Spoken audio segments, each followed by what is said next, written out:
abonnez-vous. Hop là. Bonjour tout le monde, c'est incroyable. Merci Terence, je sais pas comment tu sais que c'est mon anniversaire, tu es beaucoup trop informé. Voilà, ça te fait merci. Waouh. Bonne année. Intense. On commence. Bonjour à toutes et à tous, j'espère que vous m'entendez bien. Le 4 septembre 1981, deux femmes, d'un côté et de l'autre de l'Atlantique, ont œuvré pour le bien de l'humanité en mettant au monde quasi simultanément Fabrice Arfi d'une part et Beyoncé de l'autre. J'étais obligé de commencer ce Twitch en révélant à tout le monde que parmi toutes les stars qui se sont retrouvées au Stade de France pour voir Beyoncé, j'y étais. Voilà. Mais c'est pas de ça dont on va parler. C'est pas de ça on va parler aujourd'hui. On en parlera peut-être dans 2 semaines vu qu'on va recevoir Faiza Zerwala dont c'est notre passion commune. Ce soir, on reçoit l'autre idole des jeunes, Fabrice Arfi. Donc pour les gens qui regardent pour la première fois, abonnez-vous. C'est l'émission Twitch de Mediapart dans laquelle on invite toutes les personnes qui font Mediapart et seulement ces personnes-là pour raconter leur métier, leur sujet d'expertise, et répondre à toutes vos questions. Ce soir, on va parler de beaucoup d'articles de Mediapart. Donc, comme on est sympa, on vous a concocté une petite offre, comme chaque semaine, 1 mois gratuit, sans carte bleue et sans renouvellement, ce qui est quand même franchement sympa, pour que vous puissiez découvrir la richesse et la diversité des productions de Mediapart. Et si vous le pouvez, abonnez-vous à Mediapart tout court, car on le répète, Mediapart est un journal indépendant qui ne vit que de ses abonnés, sans pub, sans subvention, ni publique ni privée, et sans actionnaire. Abonnez-vous. Voilà, je mets le premier audio, vous me dites si ça marche, parce qu'en général, ça bug tout le temps. Donc aujourd'hui, on a Jade Bourgerie à la modération, sous le pseudo de Attire Larigot. Donc comme d'habitude, pas d'insultes, pas de commentaires racistes, sexistes, LGBT-phobes, ça vous le savez. Et on remercie comme ça chaque semaine, Jade, on sait pas ce qu'on ferait sans toi. Alors, est-il nécessaire de te présenter, Fabrice? Je ne sais pas, mais on va quand même le faire. Donc, avant toute chose, est-ce que tu peux te présenter ton service et ton travail? Mais bien sûr, bonsoir à toutes et à tous, bonsoir Tariq, ravi d'être là. Donc, je m'appelle Fabrice Arfi, je suis en effet né le même jour que Beyoncé, ce qui n'est pas rien en termes de charge symbolique sur les épaules. Et je suis journaliste à Mediapart depuis sa fondation, donc en 2008. Je suis arrivé 1 mois et demi avant le lancement du site. Je suis né à Lyon, où j'ai commencé le journalisme en 1999. Je n'ai pas d'autre diplôme que le baccalauréat. Et j'ai commencé dans un journal, ça pourra peut-être en surprendre quelques-uns, qui était Lyon-Figaro, qui était le supplément du Figaro à Lyon, où j'ai appris beaucoup de choses. Et comme l'avait dit une copine de la rédaction à l'époque, c'était le seul journal de droite autogéré, Lyon-Figaro. Voilà. Et donc, j'ai roulé ma bosse à Lyon dans un certain nombre de médias locaux ou de la correspondance pour des médias nationaux. Et aujourd'hui, je co-dirige avec quelqu'un que les abonnés de Twitch et qui suivent l'émission connaissent, Michael Ashdenberg, puisqu'il a déjà fait un abonnez-vous avec toi, Tariq.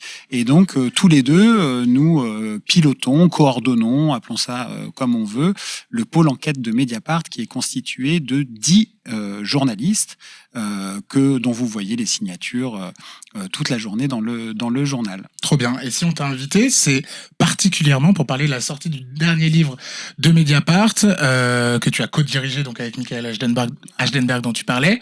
15 ans, 15 enquêtes, car oui, Mediapart a 15 ans, et pour l'occasion, je te propose d'écouter un petit message d'un ami du journal. Ah, très bien. Oui, attends. Vas-y. Le casque, c'est comme au Futuroscope. Bonjour à tous et bienvenue à l'heure des pros ce matin. Le site Mediapart a célébré hier ses 15 ans d'existence. Edoui Plenel, son créateur, pratique un journalisme en voie de disparition. Il existe des hommes qui ne négocient pas, qui ne transigent pas, qui ne composent pas. Ils sont libres, intègres, entiers. Gloire à ces hommes qui ne se coucheront que pour mourir. La liberté d'expression n'a pas de prix. Bon anniversaire. Merci beaucoup. Merci. Évidemment, c'était Pascal Pro, mais remixé, montage trouvé sur Twitter. Hein, évidemment, le vrai est vachement plus drôle. Ouais. Et je crois que tu as été interrogé hier, particulièrement sur Pascal Pro. Oui, j'ai été invité de la matinale de France Inter et j'ai été interviewé par Léa Salamé, et elle m'a demandé de réagir sur cet édito de Pascal Pro. Donc c'est quand même pas banal d'aller sur le service public pour avoir à réagir à Pascal Pro, qui est une sorte de boussole qui montre le sud, hein, vis-à-vis de ce type de questions-là. Et oui, c'était un édito qui était une sorte de réquisitoire ad hominem très violent, en réalité moins contre Mediapart que contre la personne d'Edoui Plenel. Mais si on écoutait bien, moi ça m'a quand même furieusement donné l'impression que Pascal Pro avait tendu un miroir pour se regarder juste en changeant l'identité de la personne qui le regardait. Voilà. Alors, comme d'habitude, pour les gens qui nous connaissent, on va commencer par la revue de presse de Mediapart. Donc, qu'est-ce qui est sorti sur Mediapart cette semaine? Qu'y a-t-il sur Mediapart? Et alors, je commence avec... Hop là, voilà. Pluralisme, culture politique, ce qui divise la France insoumise. C'est un article de Mathieu Dejean. Le refus de Clémentine Autain et d'Alexis Corbière de siéger dans le bureau du groupe parlementaire de la France insoumise ravive les tensions internes. En parallèle, un appel de militants à la démocratisation du mouvement et à la création de la gauche éco-socialiste témoigne d'une aspiration à l'ouverture. Ensuite, retraite. Les plans secrets du pouvoir pour éviter l'abrogation.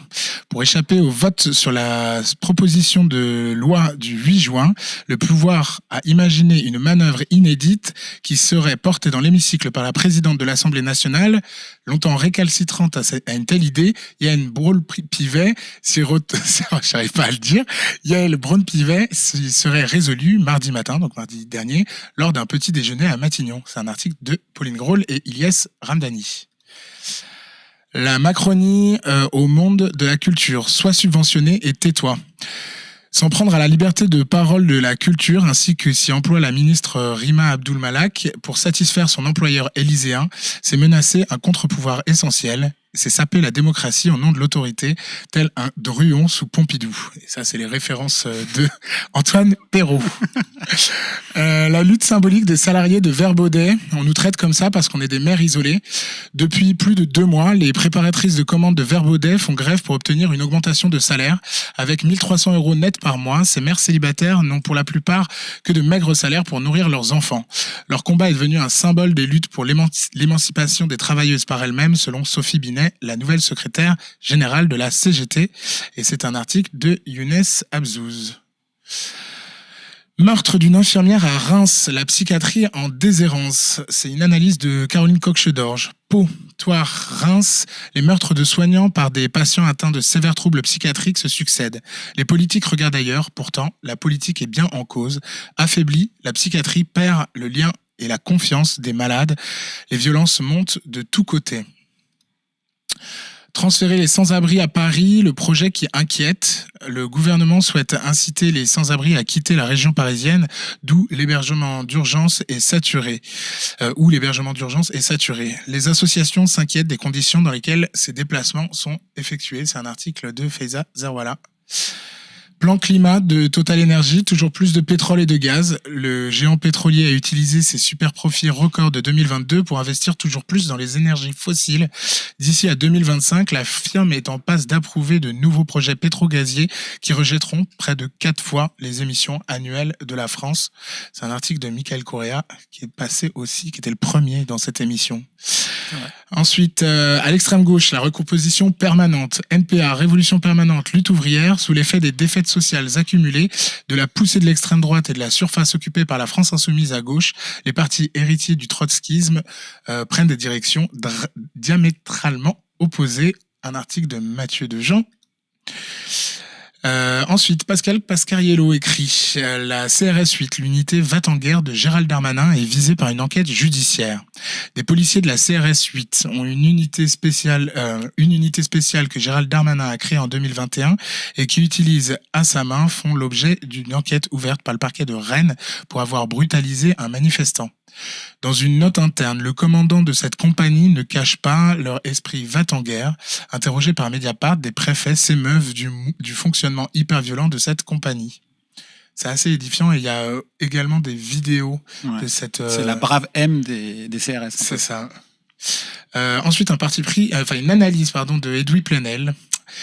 Décivilisation, la diversion extrêmement droitière de Macron. Amalgamant les événements violents, Emmanuel Macron a appelé à contrer ce processus de décivilisation.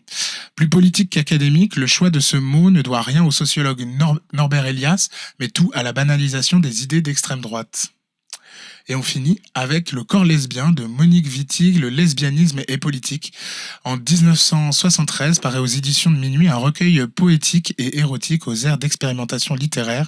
Son autrice, Monique Wittig, fondatrice du MLF, y impose déjà le point de vue lesbien comme une réflexion politique. Et c'est Célia Mebroukine qui a écrit cela. Hop, on repasse à notre caméra normal et on remercie encore une fois Jade d'avoir mis tous les liens que vous pouvez retrouver et comme je l'ai dit, vous pouvez vous abonner si vous ne l'êtes pas encore avec le lien qui est juste en dessous de cette vidéo si vous nous regardez en direct sur Twitch et si vous nous regardez sur YouTube ou sur Mediapart directement, venez nous regarder en direct la semaine prochaine. Donc on en revient au livre. Oui. Qui sort donc, si je ne m'abuse, vendredi. Le 2 juin, c'est ça. 2 juin, vendredi dans toutes les bonnes librairies et même les mauvaises. Hop, on l'a mis ici.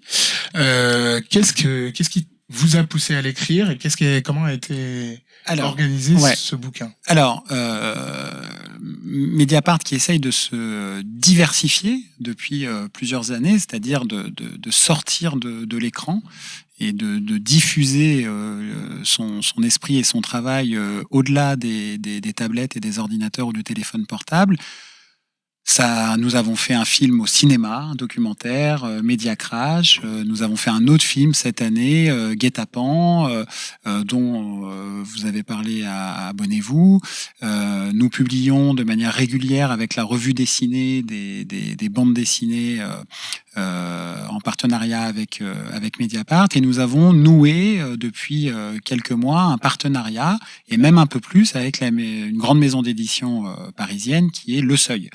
Et on a créé une collection, Le Seuil Mediapart, qui s'appelle Enquête de sens, petit jeu de mots, hein, je ne sais pas si vous l'avez, Enquête de sens, dont le premier ouvrage a été publié il y a quelques semaines, c'était La haine ordinaire, qui était une collation de reportages qui avait été publié par Mediapart et agrémenté d'entretiens inédits d'historiens, de chercheurs, de chercheuses, d'historiennes pour comprendre ces phénomènes de haine ordinaire qui infusent dans la société. Et donc j'en viens au nouveau-né qui va voir le jour le 2 juin prochain, avec un titre, alors là, extrêmement sobre, 15 grandes enquêtes, on ne peut pas faire plus sobre. Et donc, c'est un ouvrage qu'on a co-dirigé avec Michael Hajdenberg, qui en a eu l'idée. Et comme souvent au service enquête, j'ai l'habitude de dire que Michael fait tout et moi, je fais le reste. Voilà. Et en fait, Mika s'est dit, pour nos 15 ans, est-ce qu'on revisiterait pas 15 grandes enquêtes qui ont marqué, au-delà de l'histoire du journal, qui ont un peu marqué la société française? Et donc, l'idée, là, c'était de produire des textes 100% inédits. Donc, la rédaction s'est mise en 4 dans un temps absolument record pour raconter 15 grandes histoires. Avec la première question qui s'est posée à nous: mais comment allons-nous sélectionner ces histoires? Puisque Mika en a fait la recension, on a publié 6300 enquêtes depuis 2008. C'est un sacré livre, quoi. Ouais, ça fait la Bible à côté. Voilà. Donc ça fait un peu plus d'une par jour. On en a présélectionné une centaine sur ces 6300 qui nous paraissaient être parmi les plus importantes. Et pour nous aider à bâtir le sommaire, on a fait un espèce de sondage auprès de lecteurs et de lectrices. Il y a quand même eu de mémoire 5000 votants et votantes qui nous ont aidés à bâtir ce sommaire et à sélectionner les 15 grandes enquêtes qu'on a voulu vous raconter, mais de manière très particulière. Donc avec Mika, ce qu'on s'est dit, c'est qu'il fallait qu'on ait un principe narratif un peu original. C'est-à-dire qu'il s'agissait pas simplement de refaire, et d'agrémenter, de rééditer un peu à la marge ce qu'on avait déjà écrit. Le principe narratif, il marche sur 2 jambes, très simple. Le premier, c'est, dans la mesure du possible, raconter les coulisses de nos enquêtes, c'est-à-dire comment ça naît une enquête, quels sont les doutes, quels sont les embûches, quels sont les empêchements, quelles sont les questions qu'on se pose, les réussites ou les échecs. Donc, essayer de faire le maximum de transparence sur ce travail-là, exactement comme Michael Agenberg le fait d'ailleurs chaque semaine dans la lettre enquête, à laquelle vous pouvez toutes et tous vous abonner puisqu'elle est totalement gratuite et c'est vraiment un exercice de transparence absolument incroyable sur ce que peut ou ne peut pas le journalisme. Donc ça, c'est le premier principe narratif. Et le deuxième principe narratif, c'est d'essayer de raconter quelles ont été les conséquences dans la société française de nos enquêtes. Parce que il nous tient très à cœur, c'est une expression qui flotte un peu comme ça dans la profession, c'est ce qu'on appelle le journalisme d'impact, mais c'est de montrer que le journalisme, c'est utile. En fait, le journalisme, ça peut servir. Voilà, ça n'est pas un divertissement, ou ça peut l'être, et tant mieux. Mais ça peut servir. Ça peut servir sociétalement, ça peut servir socialement, ça peut servir politiquement, ça peut servir institutionnellement. Voilà. Et donc, de l'affaire Tapie, en passant par l'affaire Bettencourt, Cahuzac, les quotas dans le football français, les privilèges des parlementaires, l'affaire Baupin, 2 ans avant MeToo, l'affaire Adèle Haenel, Benalla, Kohler, McKinsey. Bon, j'ai quasiment. L'affaire Adèle Haenel, d'ailleurs. Ouais. Oui, l'affaire entendu sur France. Oui, c'est le symbole Adèle Haenel. Ouais, c'est pour ça qu'on n'a pas titré l'affaire Adèle Haenel, évidemment. C'est le symbole Adèle Haenel. Il n'y a pas d'affaire Adèle Haenel. Ouais, je te coupe juste une seconde. La newsletter, on a mis le lien là dans le chat, donc vous pouvez cliquer dessus et vous n'avez pas besoin d'être abonné à Mediapart pour la recevoir. C'est vachement sympa. Voilà. Alors, qu'est-ce qu'on dit? Voilà. Et donc il y a une bonne quinzaine, un peu moins, d'autrices et d'auteurs de la rédaction pour avoir revisité, et y compris pour certains raconter des choses qu'ils n'avaient jamais racontées sur certaines de nos enquêtes. Et le deuxième aspect, c'est que sont-ils devenus, quoi? Voilà, il y a un petit côté et après et depuis. Voilà, ça s'appelle et depuis. Dans chaque chapitre, il y a un et depuis. Et il y en a pour qui ça va moyen bien. Et puis il y en a pour qui ça s'est bien passé. Voilà. Donc voilà, mais c'est pour comment dire, il y a quand même une idée du droit de suite. On a tout à fait conscience que dans notre métier, c'est un peu bizarre comme ça.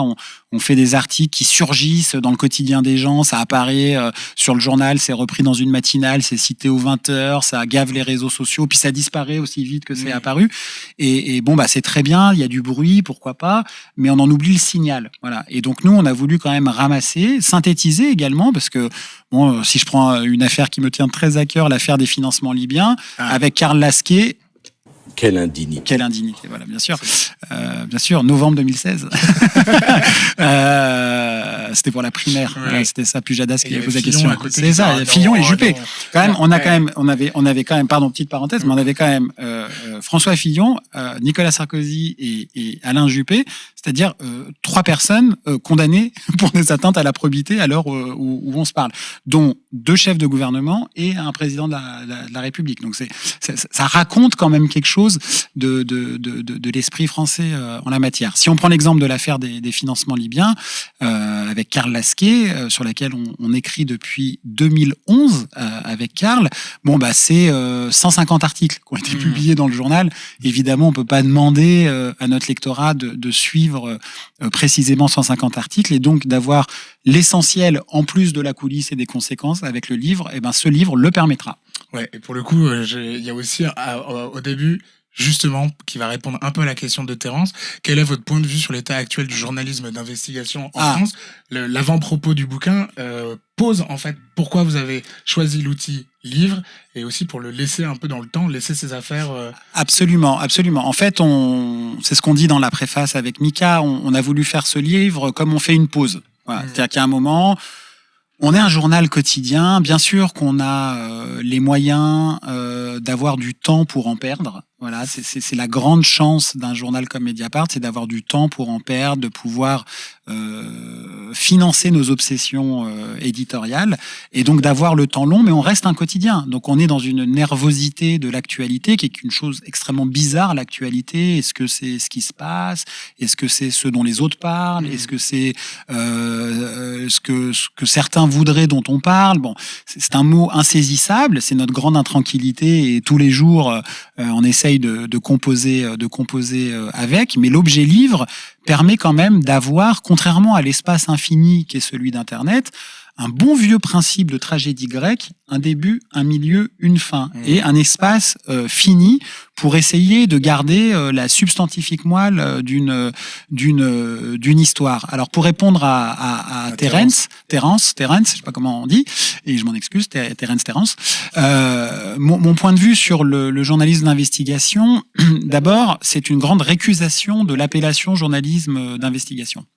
C'est-à-dire que, bien sûr, je fais avec et il n'y a pas de problème à dire ça, mais c'est une expression que je récuse et que globalement on récuse à Mediapart parce que derrière ça, il y aurait l'idée que il y aurait une forme, et je mets 200 guillemets, mais d'aristocratie du journalisme. Les journalistes d'investigation, alors en France, mais pas qu'en France, mais c'est quand même historiquement quelque chose de très genré, un peu cow-boy de l'info, les mecs qui regardaient qui c'est qui a le plus gros biceps ou le plus beau PV, etc. Et je trouve cette approche-là du journalisme dit d'investigation parfaitement détestable. Et je veux bien considérer qu'il y a un journalisme d'information, qui est un journalisme de commentaires. Il peut d'ailleurs y avoir des porosités entre les deux et chacun fait évidemment ce qu'il veut. On est quand même dans un régime de liberté, donc il n'y a pas de problème. Mais moi, j'aime bien l'idée du journalisme d'information. Et donc, on est des petits artisans qui essayons de mettre des faits les uns à côté des autres, à condition qu'ils soient vérifiés et d'intérêt public, et ça crée de l'information. Et en fait, qu'on soit journaliste dans une petite locale d'un journal en région, ou qu'on soit à Mediapart ou je ne sais où il nous arrive de révéler ce qu'on appelle des scandales d'État, mais en fait, on fait exactement le même travail. Exactement. On fait de l'information. Et c'est d'ailleurs parfois plus facile de révéler une très grosse affaire que de décortiquer ce qu'on considère être un petit fait divers. Donc moi, je n'ai aucune espèce d'effet surplombant par rapport à cela. Ce qui est certain, Terence, c'est que depuis 2008, c'est vrai que Mediapart a remis un peu au goût du jour. On n'a pas été les seuls, il ne s'agit pas de dire qu'il y a nous et le reste du monde, mais cette pratique-là du journalisme d'information indépendant, offensif, agressif d'une certaine manière, et qu'on a vu fleurir dans un certain nombre de journaux, qui ont même essayé parfois de nous débaucher, et de débaucher des gens du service enquête, ce qu'ils appellent des cellules enquête. Alors je trouve ça génial comme terme, le mot cellule, parce que c'est précisément ce qui enferme une cellule, et que le principe même de l'enquête journalistique, il est intrinsèque à la pratique du journalisme. Et tout le monde ici à Mediapart, qu'on soit au service société qui est là-bas, au service inter, au service écologie, au service politique, tout le monde fait de l'enquête. C'est-à-dire trouver une information, comme je disais tout à l'heure, vérifiée et d'intérêt public pour la rendre à qui elle appartient, c'est-à-dire aux citoyens et aux citoyennes. Voilà, encore faut-il qu'on soit d'accord sur ce qui est un fait et que 2 et 2 font 4 pour pouvoir discuter et même ne pas être d'accord. Je continue à poser quelques questions, mais si vous voulez, moi je l'ai souvent à côté de moi au bureau, je peux lui poser. Donc n'hésitez pas vous-même à poser plein de questions. Il y a Wes Ward qui nous dit « J'ai voté et j'espère que l'affaire Colère est dedans ». Absolument. Il y a Benalla, Colère et McKinsey. Absolument, ça a été regroupé, Wes Ward, dans un même chapitre qui s'appelle « Les hommes du président », qui est un petit clin d'œil au Washington Post et à Nixon, Benalla, Kohler et McKinsey pour montrer l'envers du système Macron. Et du coup, on va passer à la lecture d'articles. Donc, on a choisi tous les deux le dernier que tu as publié et qui est un parti pris en réponse à Finkielkraut, qui a eu une tribune au Figaro. C'est bien ça. C'est ça. Hop. Je le mets là, je commence la lecture. Donc, Alain Finkielkraut au secours de Nicolas Sarkozy, la corruption des mots. Et j'en profite pour dire, vous pouvez écrire toutes vos questions là pendant que je lis, etc. Toi, tu peux me couper la parole autant que tu veux si tu veux rajouter des éléments. Et après, on posera toutes les questions. Dans le Figaro, l'académicien se dit consterné par l'arrêt de la Cour de Paris condamnant l'ancien président qui juge aussi révoltant que grotesque. Pourquoi pas? Problème. L'intellectuel appuie sa colère sur des arguments puisés dans les eaux les plus saumâtres de la fausse information et du complotisme. Cette phrase reviendra, donc faut que j'arrive à la dire. Oui, c'est vrai. Une semaine après la confirmation de la condamnation d'un ancien président de la République pour corruption et trafic d'influence, une première dans l'histoire politique et judiciaire française, le Figaro a voulu recueillir les vues de l'académicien Alain Finkielkraut, chantre de l'anti-modernité, homme de lettres adulé des milieux conservateurs. Alain Finkielkraut s'est dit consterné par l'arrêt de la Cour d'appel de Paris dans l'affaire Bismuth, qu'il juge aussi révoltant que grotesque. Et j'en profite pour saluer Paul Bismuth, qui visiblement est dans le chat, qui a bien aimé les documents de Mediapart. Si tu nous écoutes, voilà, comme on dit. On pourrait voir ici l'énième éructation crépusculaire d'un homme, jadis brillant, qui a décidé depuis belle lurette de faire boutique de ses passions tristes. On pourrait entendre là la complainte lancinante d'un intellectuel qui ne supporte pas de voir advenir ce qu'il semble craindre par-dessus tout, la fin d'un cartel de l'impunité et de l'entre-soi. Mais il y a, dans les mots de l'académicien et dans l'écho qui est le sien dans les mondanités politiques et médiatiques nationales, tout ce que l'époque nous offre de pire. Je veux parler de l'effacement de la frontière entre les faits et le faux. Alain Finkielkraut est révolté par la décision judiciaire et a envie de le faire savoir au plus grand nombre. C'est son droit le plus ultime. En revanche, qu'il utilise au soutien de cette colère un appareil d'argument qu'il puise dans les eaux les plus saumâtres de la fausse information et du complotisme en dit long sur l'état de la déliquescence du débat public censé offrir une grammaire commune à celles et ceux qui ne pensent pas pareil. L'affaire Bismuth, qui vaut à Nicolas Sarkozy une condamnation à 3 ans de prison, dont 1 ferme, est l'histoire d'un trio. Un ancien président de la République, donc, l'avocat personnel et ami de l'ancien président, M. Thierry Herzog, et d'un haut magistrat de la Cour de cassation, à l'époque des faits, Gilbert Azibert. La justice estime avoir mis au jour, grâce à des écoutes téléphoniques, un complot impliquant les 3 hommes, qui peut se résumer très facilement. Le haut magistrat a livré à l'ancien président, par l'entremise de son avocat, des informations secrètes sur un dossier judiciaire, l'affaire Bettencourt, et a tenté d'influer sur la Cour de cassation, alors que l'ancien président, par l'entremise de son avocat, a promis d'aider le haut magistrat dans la poursuite de sa carrière. Nicolas Sarkozy, Thierry Herzog et Gilbert Azibert ont annoncé leur volonté de se pourvoir en cassation. Ils bénéficient de la présomption d'innocence tant qu'ils n'ont pas été condamnés définitivement. Sur le fond de l'histoire, Alain Finkielkraut a un avis très tranché. Au terme d'une enquête au long cours, ces 3 hommes sont lourdement condamnés pour un délit qu'ils n'ont pas commis ni même tenté de commettre. Dans la France de 2023, on peut être reconnu coupable d'une nomination qui n'a pas lieu et que l'on n'a pas sollicitée. C'est bien dit, mais c'est faux. Et il faut vraiment ne rien savoir de la chose juridique en matière de lutte contre la corruption, mais pas simplement dans le domaine des atteintes à la probité, pour écrire d'aussi profondes sottises. À lire l'académicien, et ils sont nombreux à penser de même, on pourrait avoir l'impression que Nicolas Sarkozy a été condamné à cause de mauvaises pensées qu'il aurait eues un jour et qu'il aurait réussi à chasser de son esprit après une nuit de sommeil. Comme si le dossier était vide, comme si au fond il ne s'était rien passé. L'enquête de la police anticorruption, l'information judiciaire des juges d'instruction, le réquisitoire du parquet national financier, le jugement de première instance, le réquisitoire du parquet général et désormais l'arrêt de la cour d'appel disent exactement l'inverse, preuve à l'appui. Oui, des actes ont bien été commis. Gilbert Azibert a bien livré des informations confidentielles. Il a bien tenté d'influer sur les magistrats de la Cour de cassation, le tout au bénéfice de Nicolas Sarkozy et Thierry Herzog, qui lui ont bien promis un coup de main en retour. Alain Finkielkraut ne comprend pas, ou fait-il semblant pour les besoins de la cause, un point fondamental. Que la justice ait obtenu la preuve ou non du coup de pouce de Nicolas Sarkozy ne change rien à l'affaire. C'est le principe même du pacte de corruption, tel qu'il est défini par la loi votée par le législateur et pas par les juges. Le délit est consommé dès qu'on a la preuve du dit pacte. Alors, il est vrai que cette preuve existe rarement dans ce type de dossier, d'où la particularité et la force inédite du dossier Bismuth, qui contient des écoutes ayant justement permis de démontrer ce qui d'ordinaire est supposé. D'après la justice, Nicolas Sarkozy et Thierry Herzog ont bien promis une aide à Gilbert Azibert en échange de ces intrigues, en leur faveur. Mais qu'il y ait réussite du pacte ou pas, cela importe peu aux yeux de la loi. Et encore heureux. À suivre ce type de raisonnement, il ne faudrait poursuivre que des assassinats et jamais des tentatives. Sur la forme, Alain Finkielkraut a un avis aussi tranché que sur le fond. La justice sans moyens a mis les grands moyens, au mépris de toutes les règles de procédure. Les conversations d'un ancien président de la République et de son avocat ont été enregistrées secrètement pendant des mois, sans résultat tangible. C'est tout aussi bien dit, mais c'est faux.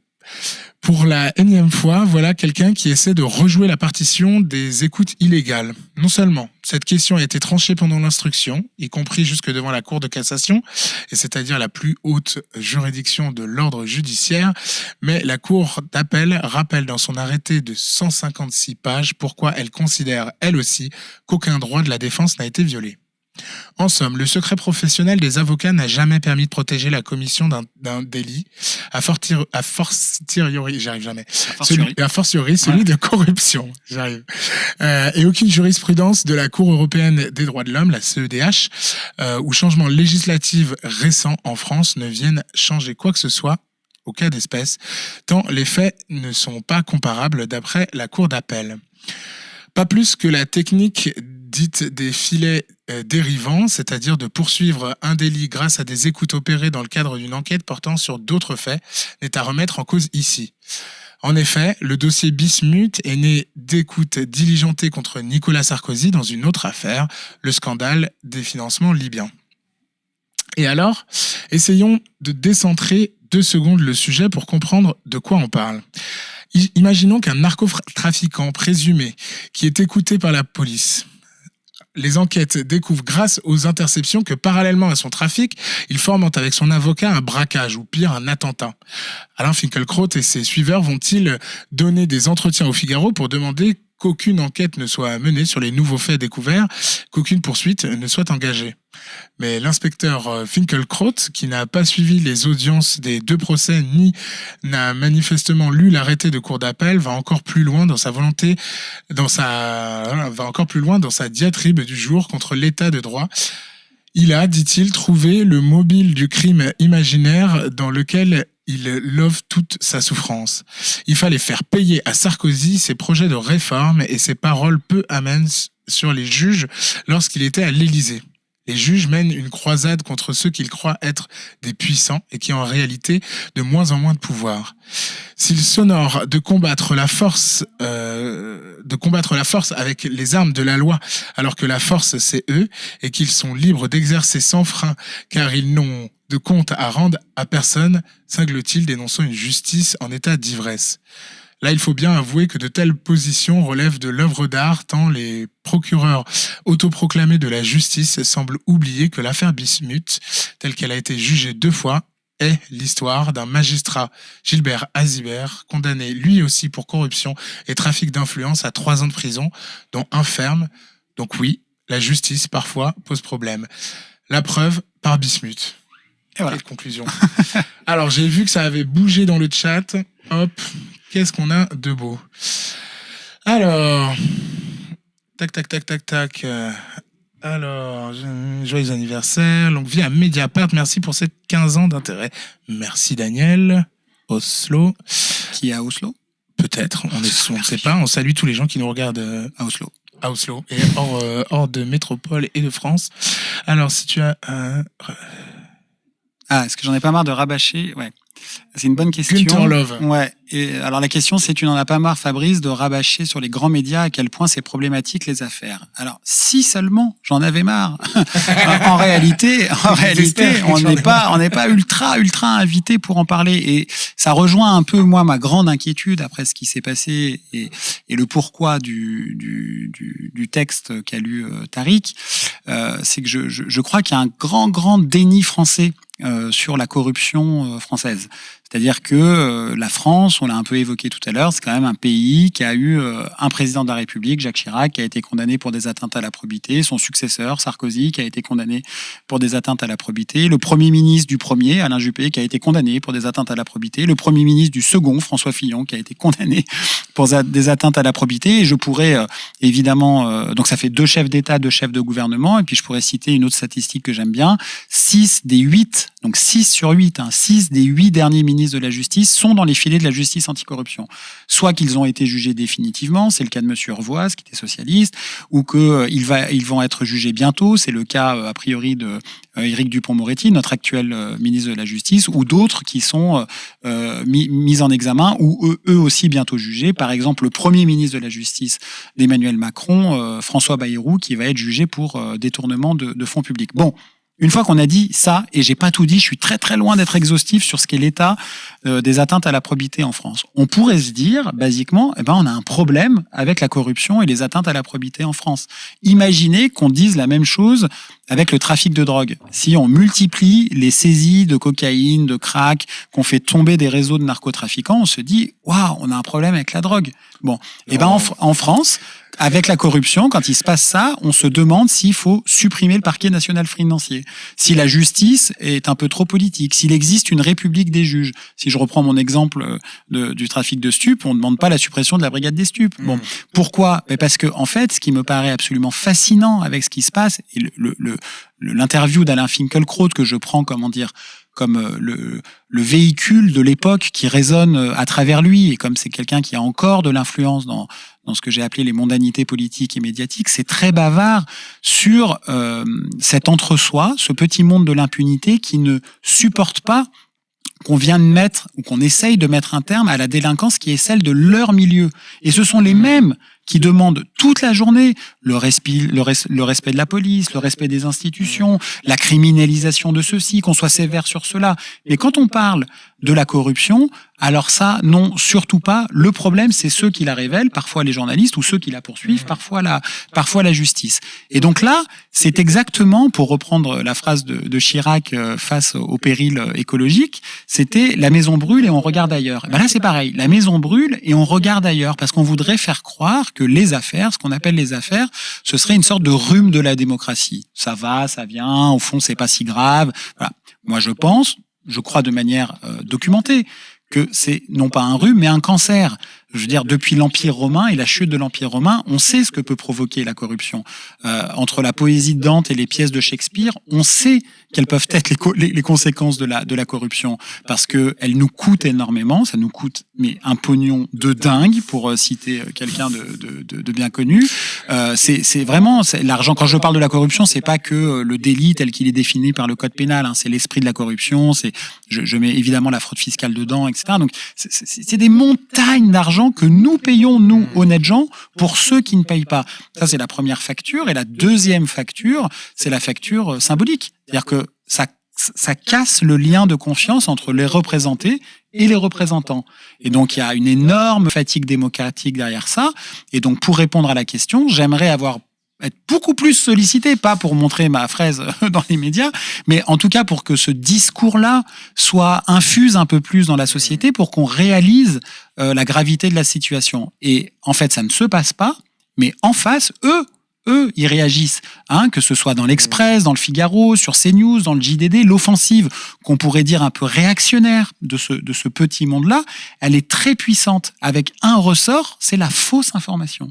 C'est ce que Guy Debord appelait, dans son commentaire sur la société du spectacle, le faux sans réplique. C'est-à-dire que le faux devient une composante du vrai, on peut dire n'importe quoi et ça ne réplique pas en face. Et donc ça casse. C'est pour ça qu'on a titré ce papier « La corruption des mots », parce qu'en fait, ça tue le sens même des mots. Et c'est ça qui devient pour moi dramatique. C'est pas qu'il y a des gens d'accord et des gens pas d'accord, c'est qu'on n'a même plus la même grammaire commune pour ne pas être d'accord. C'est-à-dire que les faits n'ont plus la même valeur pour les uns et pour les autres. Donc on est chacun dans notre couloir, avec chacun sa vérité, chacun sa réalité parallèle, et on n'a même plus de quoi ne pas être d'accord. Voilà. Et ça, je crois que c'est vraiment très inquiétant. Ça me rappelle, on parlait de Pascal Praud tout à l'heure, un extrait que m'a montré Renaud de la communication tout à l'heure du film sur Mediapart qui a été fait, où il y avait une interview entre Pascal Praud et toi sur les Footleaks, et où il disait mais c'est normal, les riches, quand on est riche, on a envie on met de l'argent en Suisse. On met de l'argent en Suisse, voilà. C'est normal. Et en fait, face à ça, moi j'en ai perdu ma voix et mon latin que je parle pas.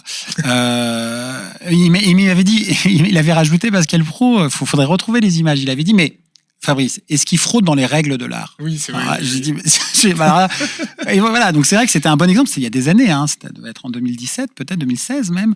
Et c'est vrai que là, il y a un peu le sol quand même qui se dérobe sous les pieds. On se dit, mais en fait, 2 et 2 ne font plus 4 pour tout le monde. Donc là, à partir de là, si 2 et 2 font plus 4, le problème qui nous est posé par la réalité, par le réel, bah, en fait, on peut pas le régler. Voilà. Et ça, c'est vraiment du Trumpisme à la française. Et c'est pour ça que les affaires, c'est génial par rapport à ça. Pardon, je dis génial, mais c'est tragique. Mais c'est formidable parce que les affaires, c'est un peu comme une sorte de pointe avancée qui permet de tester comme ça en temps réel tous ces phénomènes-là, au-delà des faits et des personnes. Donc c'est comme un effet de révélateur, de crash test. Voilà. Vous savez, le crash test, c'est quand on veut mettre des bagnoles en circulation avant de les commercialiser. On a tous vu les images des crash tests. On envoie une bagnole, voilà, contre un mur avec un mannequin dedans.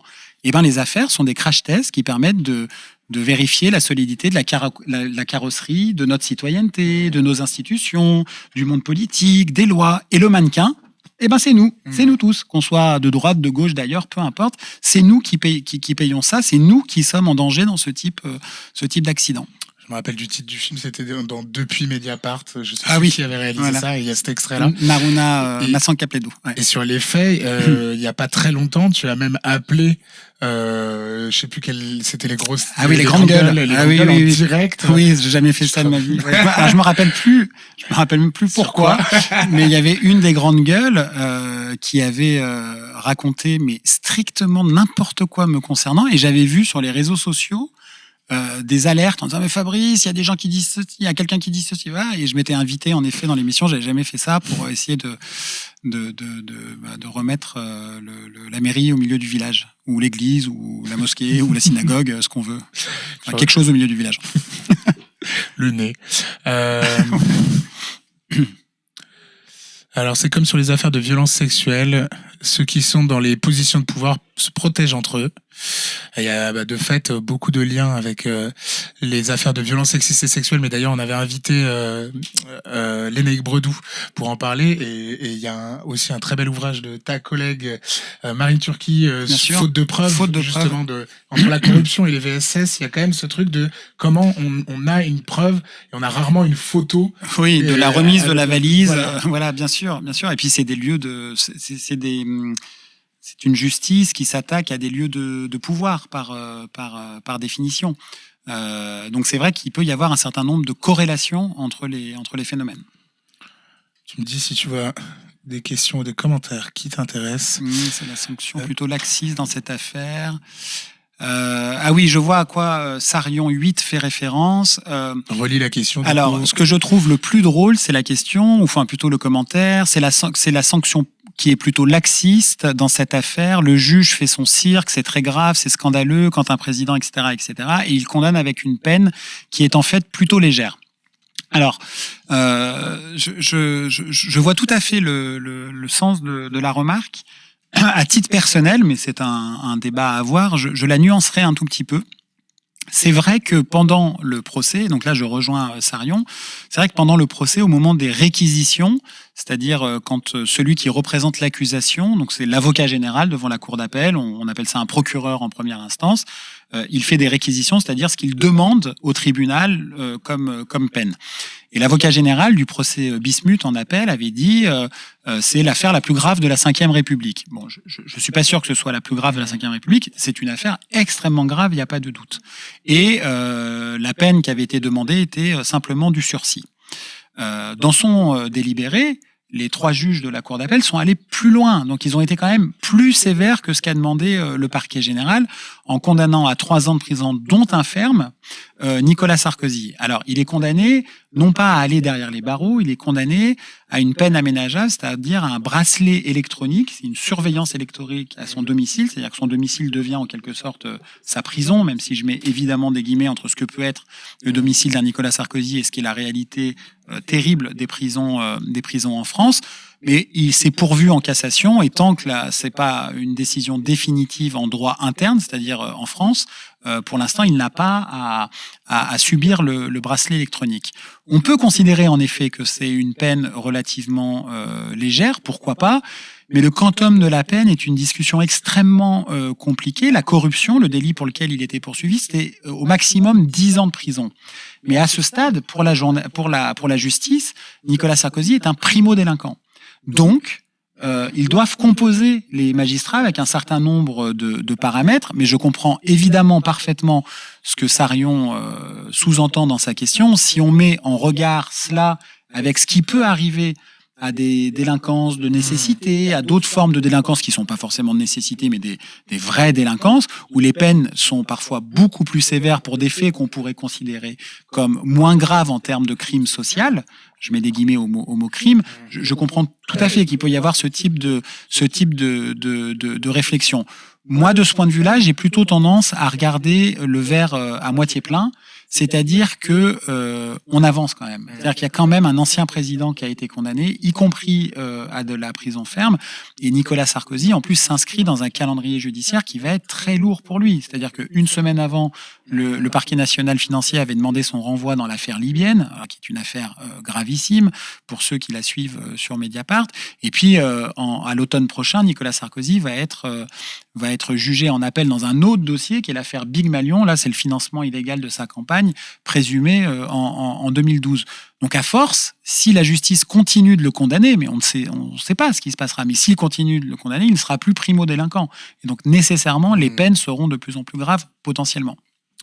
Très bien. Alors, on a une question de Terence. La France pourrait-elle en faire plus pour les lanceurs d'alerte et les repentis qui peuvent dévoiler des atteintes à la probité ? Alors, c'est une très bonne question. La France, pour la première partie de la question sur les lanceurs d'alerte, a quand même amélioré sa législation par rapport à ce qui n'existait pas avant. Donc, il y a quand même des progrès qui ont été faits de ce point de vue-là. Est-ce qu'on peut mieux faire ? On peut tout à fait mieux faire pour la protection de ce qu'on appelle les lanceurs d'alerte.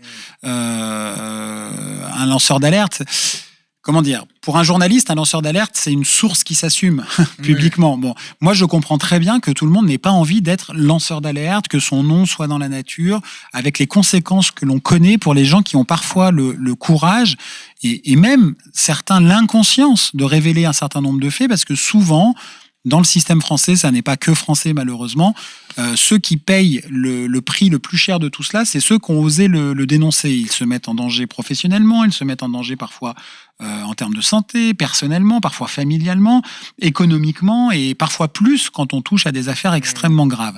Alors il y a une deuxième partie de la question qui est absolument passionnante, c'est sur les repentis. Alors c'est hyper intéressant parce que la France, dans la lutte contre la corruption et les atteintes à la probité, n'a pas du tout la culture du repenti. Pas du tout.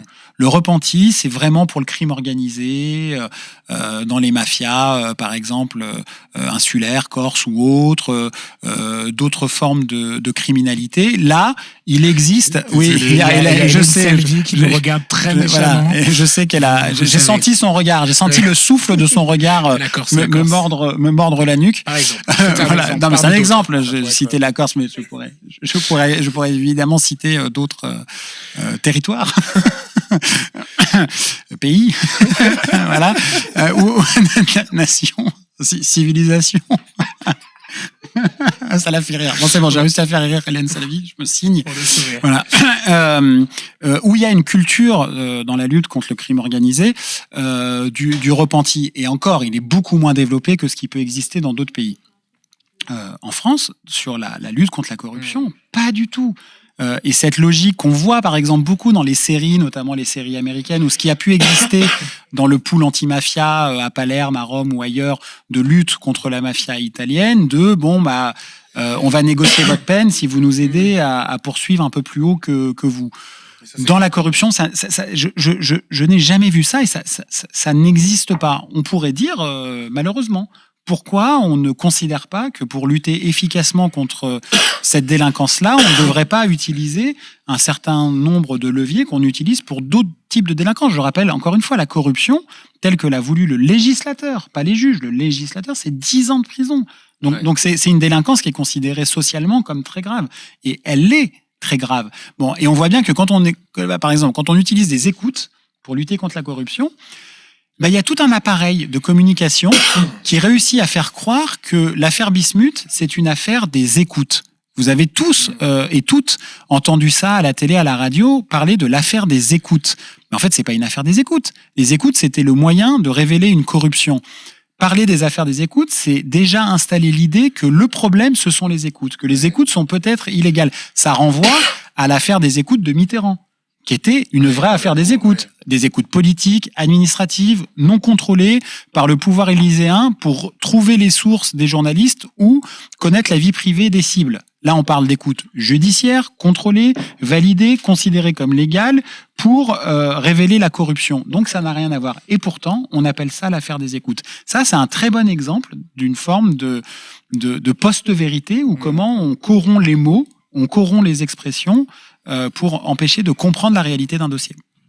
Alors, Günther Love te demande, est-ce que tu as déjà subi des pressions suite à tes révélations ? Alors, on a connu toute forme de pression à Mediapart. Moi, il m'est déjà arrivé d'avoir été menacé, mais comme on se le dit souvent entre nous, les menaces, c'est fait pour être su.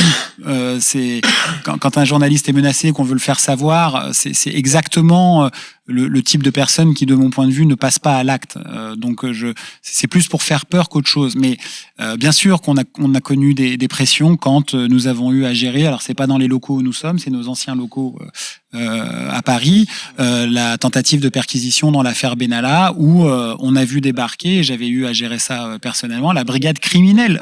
Quand même, la brigade criminelle, avec 2 substituts du parquet de Paris, juste après des révélations qu'on avait fait sur l'affaire Benalla, qui avaient voulu saisir nos ordis, etc. Heureusement, légalement, je dis bien légalement, on a réussi non seulement à empêcher ça, mais in fine, on a fait condamner l'État français pour cette tentative de perquisition qui était évidemment attentatoire à la liberté d'informer.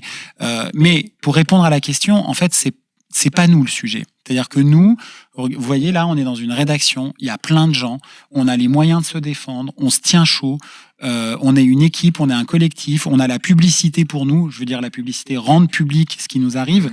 En fait, les gens qui subissent des pressions, ce sont les gens qui nous parlent, les sources, et c'est pour ça qu'il faut les protéger. Elles peuvent subir des pressions, et il ne faut jamais qu'on sache qui elles sont. Et donc, c'est là le premier enjeu, parce que nous, sans source, on n'est rien. Le journalisme sans source, c'est du blablatage, et ça n'a pas beaucoup d'intérêt, c'est du commentariat. Voilà. Et donc, sans ces personnes qui décident de nous donner des informations, on ne pourrait rien faire. Et donc, c'est évidemment elles qu'il faut protéger.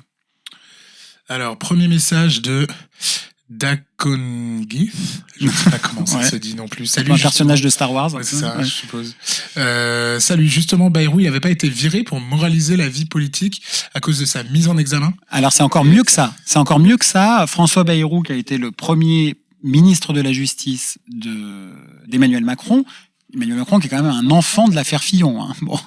La première grande loi du premier quinquennat Macron, c'est une loi de moralisation de la vie publique menée par François Bayrou. Mais François Bayrou a dû démissionner, non pas parce qu'il était mis en examen, et vous allez voir là le triple salto arrière de Macron en la matière, mais parce que une enquête avait été ouverte sur des soupçons de détournement de fonds publics. Et donc Bayrou a dit ouverture d'une enquête, et Macron a dit ouverture d'une enquête, on est les enfants de l'affaire Fillon, franchement, il démissionne, très bien. Bon. L'enquête suit son cours, il est mis en examen. Donc la mise en examen, c'est que des juges ont estimé qu'il y avait, selon le code de procédure pénale, un faisceau d'indices graves ou concordants, laissant penser que la personne a commis un délit. Et c'est parce qu'il est mis en examen que la personne est présumée innocente. Une fois qu'il est mis en examen, Emmanuel Macron décide de le nommer haut commissaire au plan. Voilà. Donc ça veut dire qu'il démissionne quand il y a une enquête ouverte, mais par contre on le nomme une fois qu'il est mis en examen. On pourrait dire exactement la même chose avec Éric Dupond-Moretti. Emmanuel Macron, mars 2017, pendant la campagne, pleine affaire Fillon, il dit évidemment, on n'en peut plus des gens qui ne rendent pas des comptes, on n'en peut plus de ces atteintes à la probité, on a besoin d'exemplarité. Et évidemment que quand un ministre est mis en examen, il doit démissionner. Très bon exemple. Éric Dupond-Moretti est mis en examen.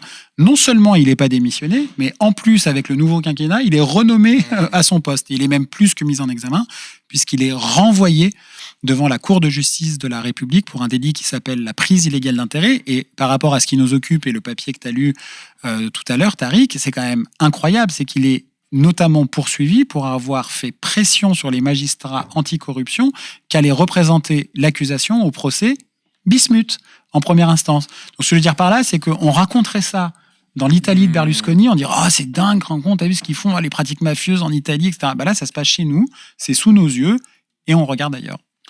Alors, Anonyme nous dit, entre la Cour de cassation et la Cour européenne, dans combien de décennies Sarkozy pourrait, sauf s'il est grabataire, exécuter ses peines? Alors, c'est une bonne question. D'abord, la Cour de cassation, ça va aller assez vite. Je dis assez vite dans le temps judiciaire, c'est entre 12 et 18 mois qu'il y aura l'arrêt de la Cour de cassation.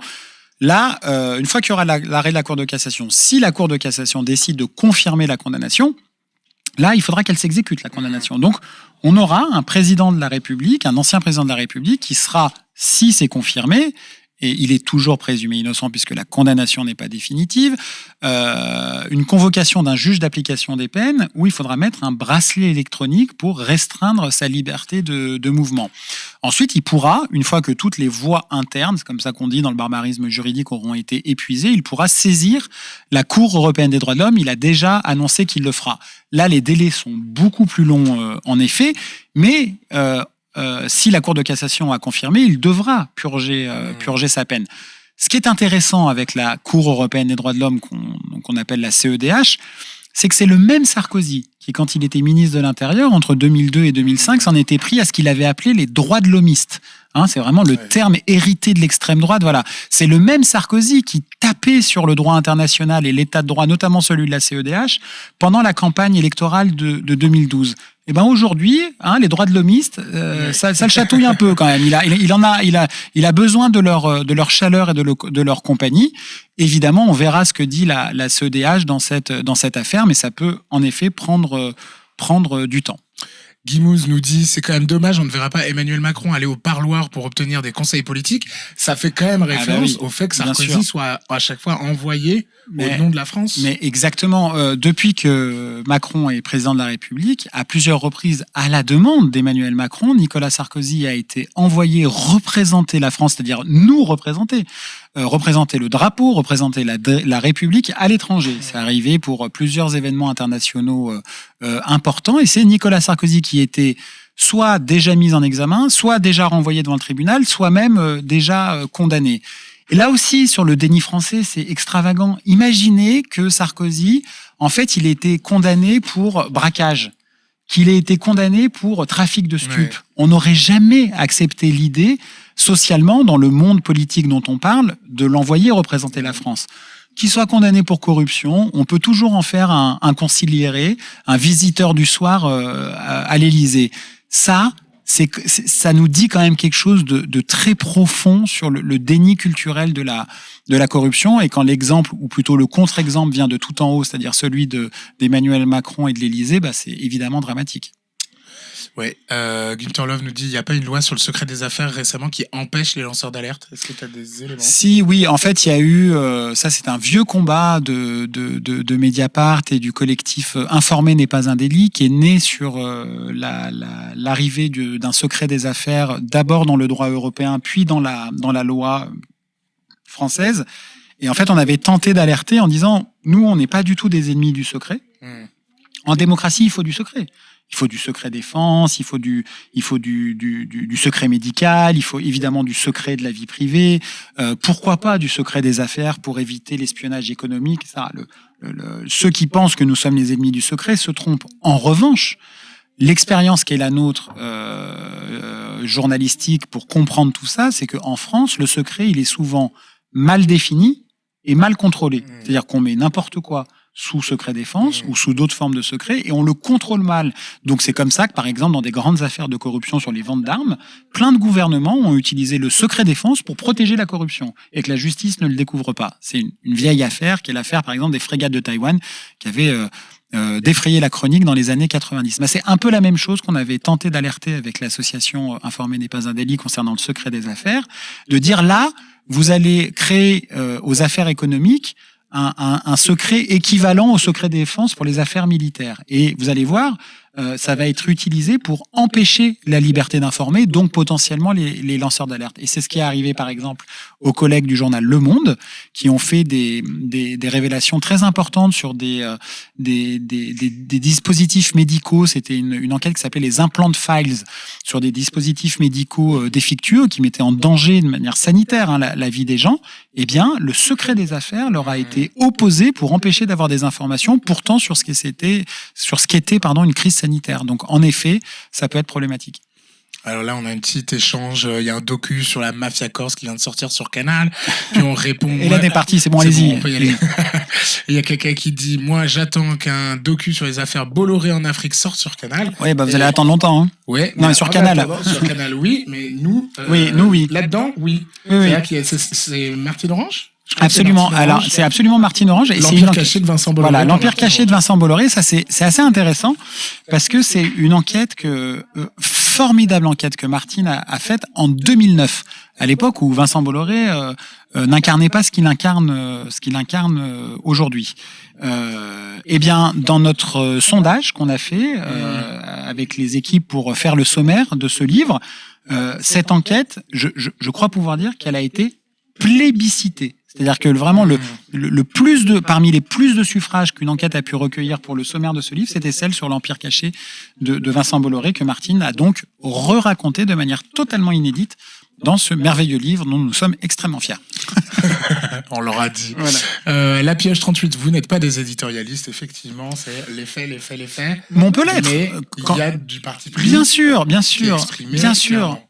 Là, La Pioche, c'est une bonne remarque. Moi, le texte qu'a lu tout à l'heure Tariq, c'est un édito. Nous, on appelle ça un parti pris chez nous. C'est-à-dire qu'on assume, on prend parti vis-à-vis d'une actualité. Et bien sûr qu'un journal est un lieu où on partage des valeurs, des convictions. Celles-ci, elles peuvent bouger et encore heureux, et qu'on peut ne pas être d'accord entre nous et encore heureux.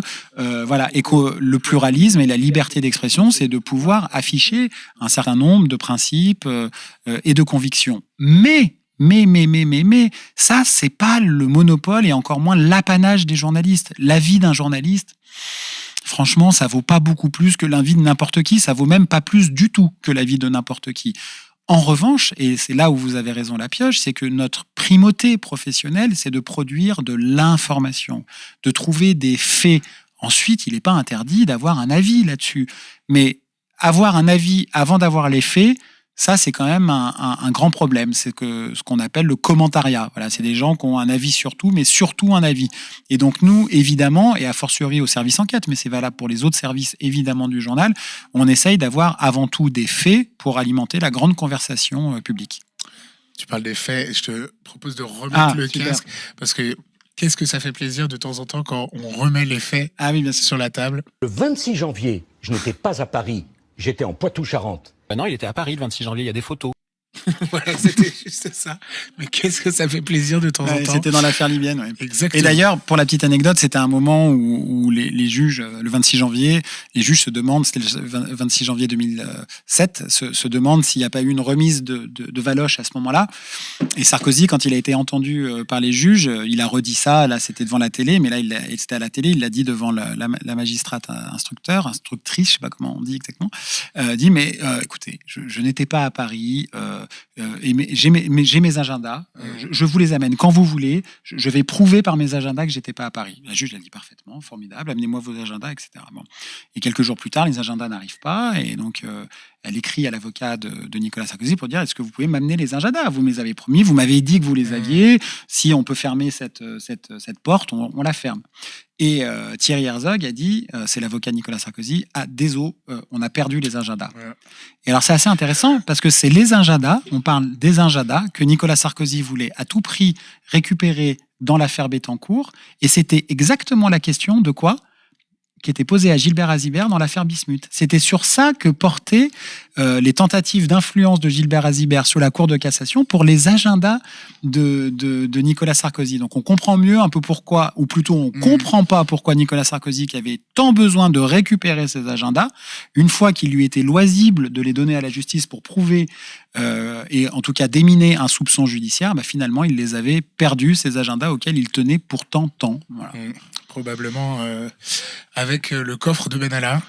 Alors, pourquoi Mediapart est le seul média qui traite de ces questions sérieusement? On a l'impression que c'est même pas un sujet pour les médias mainstream. Ouais, vous avez raison. Les seuls. Non, on est évidemment Mais pas les seuls et évidemment on va pas entretenir l'idée qu'il y a Mediapart et le reste du monde. Ce serait totalement faux et très inélégant de notre part. En revanche, c'est vrai que nous donnons beaucoup d'importance à cela parce que nous considérons que ces questions d'atteinte à la probité et de corruption ont beaucoup d'importance dans leurs conséquences, je l'ai dit tout à l'heure, financières, démocratiques, et que si on prend l'exemple là des gens qui vont dans la rue pour protester contre le pouvoir en place et qui tapent sur des casseroles, ça me paraît symboliquement très bavard. Et considérer que les affaires, ce seraient des sortes de faits divers financiers plus ou moins spectaculaires avec des gens qui s'en sortent, des gens qui s'en sortent pas, et qu'en fait c'est pas si grave que ça, c'est exactement l'inverse de notre point de vue. Et vous avez raison, si vous regardez ce qui s'est passé après la condamnation de Nicolas Sarkozy, c'est pas parce que c'est Nicolas Sarkozy, en fait, on s'en moque un peu que ce soit Nicolas Sarkozy, mais pour la première fois dans l'histoire de France, du point de vue politique ou du point de vue pénal, c'est la première fois que en appel, un ancien président est condamné pour corruption. C'est un événement factuellement historique. Bon, si vous prenez un journal comme Libération, qu'on aime beaucoup à mille égards, c'est même pas appelé en une. C'est-à-dire qu'il y a même pas en une, je parle pas de la grosse manchette, il y a même pas l'information. Dans le journal Le Monde, qui est un journal qu'on adore à mille égards, c'est une toute petite appel de une en bas. À droite. Voilà. Alors quand ça se passe dans d'autres pays, ça peut. Alors l'inculpation de Trump, l'inculpation de Trump, c'est la manchette. Voilà. Et c'est là où je trouve qu'il y a un côté un peu insulaire de la France. On serait une sorte d'île où on parle de la question raciale aux États-Unis, on parle de la corruption aux États-Unis ou dans d'autres pays. Puis quand c'est chez nous, on lui donne pas la même importance, en tout cas l'importance avec laquelle on regarde ces sujets-là chez les autres. Comme s'il y avait un tabou français par rapport à ça. Et donc oui, vous avez un peu raison dans votre question, c'est que on considère que ça a une importance mais fondamentale. Il s'agit pas de dire que les affaires, ça doit surclasser le reste. Mais ceux qui considèrent que les affaires, ça n'a pas de lien avec la justice sociale, avec les déficits, avec la dette, avec la crise démocratique, avec l'abstention, je crois que ces gens-là se trompent massivement. Et donc, c'est important de le mettre à l'agenda. Je donne un exemple. Pour la première fois, le ministère de l'Intérieur a fourni cette année une étude statistique sur les atteintes à la probité. Ça n'était jamais arrivé avant. Il y a eu une étude qui a été très bien faite par le ministère de l'Intérieur, très bonne cellule statistique au ministère de l'Intérieur, sur l'augmentation des atteintes à la probité. L'étude a été faite entre 2017 et 2021. Plus 26%. C'est énorme. Plus 26%. T'imagines, plus 26% sur le trafic de drogue, plus 26% sur les cambriolages. Enfin, là, les gens disent, bon. Est-ce qu'on a entendu Gérald Darmanin, Éric Dupond-Moretti dire, bon, là, on a un problème, voilà. Mais peut-être qu'en fait, avec tout ce que je raconte depuis tout à l'heure, on a besoin d'un grand plan national de lutte contre la corruption.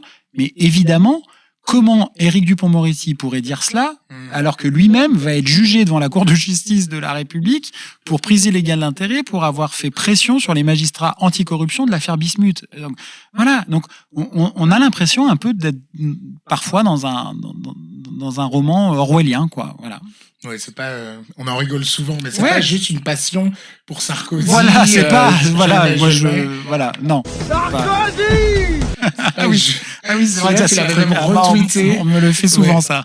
La passion. Alors, le développement des consortiums internationaux de journalistes a-t-il été le game changer en général dans votre travail en particulier? En général et dans votre travail en particulier. Ouais. Alors, le game changer, non, parce que on fait toujours notre travail de la même manière. En revanche, il y a un avant, un après les consortiums internationaux pour deux raisons. La première, c'est que les consortiums se sont beaucoup constitués autour de ce qu'on appelle les leaks, c'est-à-dire des fuites de données. Et à l'ère du numérique, les fuites de données, c'est des dizaines, centaines de milliers, parfois des millions de documents à traiter. Évidemment, un journal tout seul peut pas le faire. Et a fortiori dans un monde mondialisé, les questions qui sont posées par ces leaks sont souvent des questions à l'échelle internationale. Donc, c'est pas plus mal d'être plusieurs journaux internationaux pour traiter de ces questions.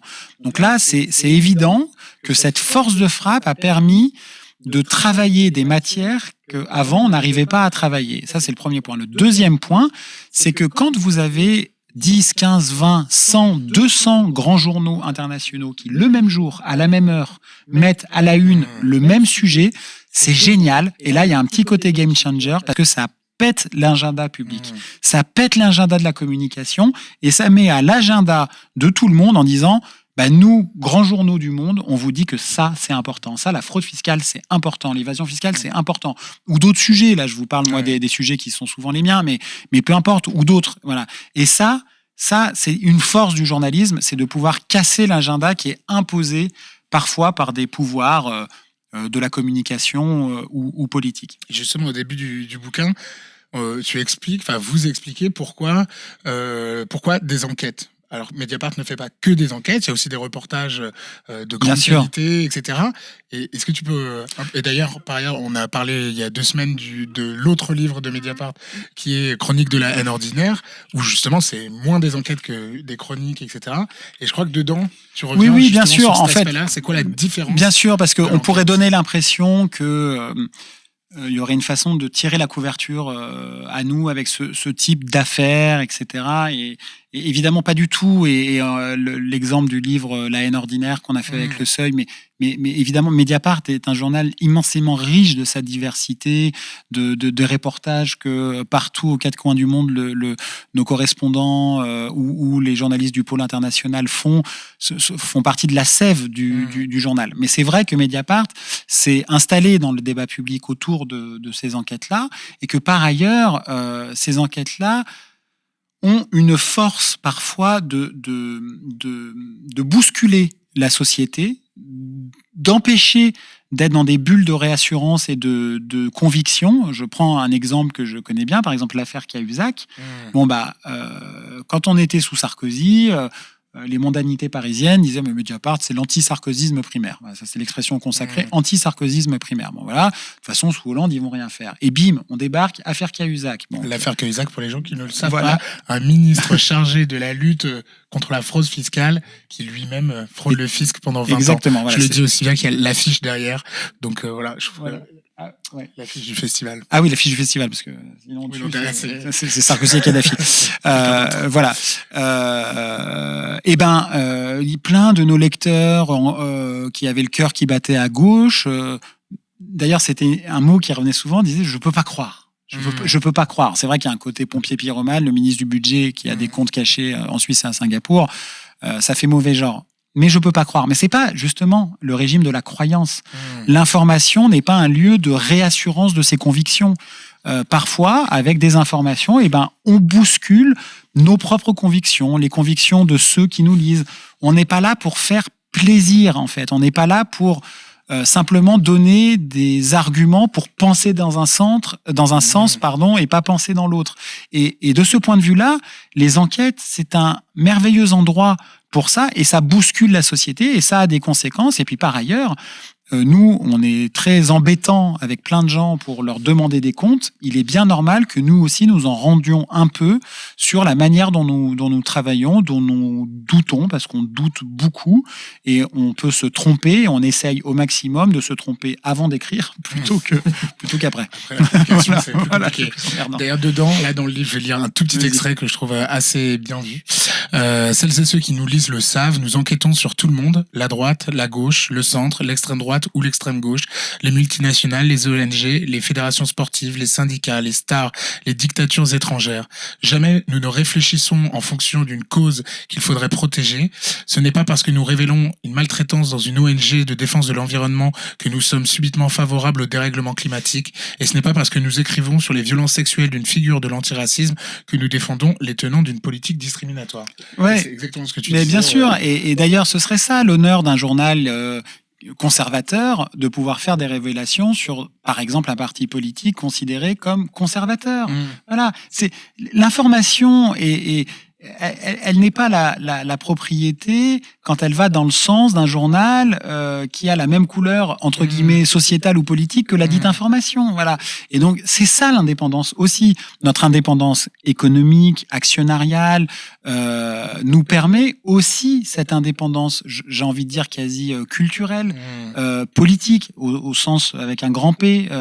Par rapport à cela, voilà, même si on est un journal plutôt progressiste, humaniste, que conservateur et réactionnaire, super. Mais une fois qu'on a dit ça, ça nous empêchera évidemment jamais de publier des informations, même désagréables, sur des figures politiques, des figures associatives qui se revendiquent elles aussi d'une forme de progressisme ou d'humanisme. Ouais. Yanni Tosk nous dit d'ailleurs, est-ce que Mediapart a essayé d'avancer dans des collaborations avec des médias indépendants ?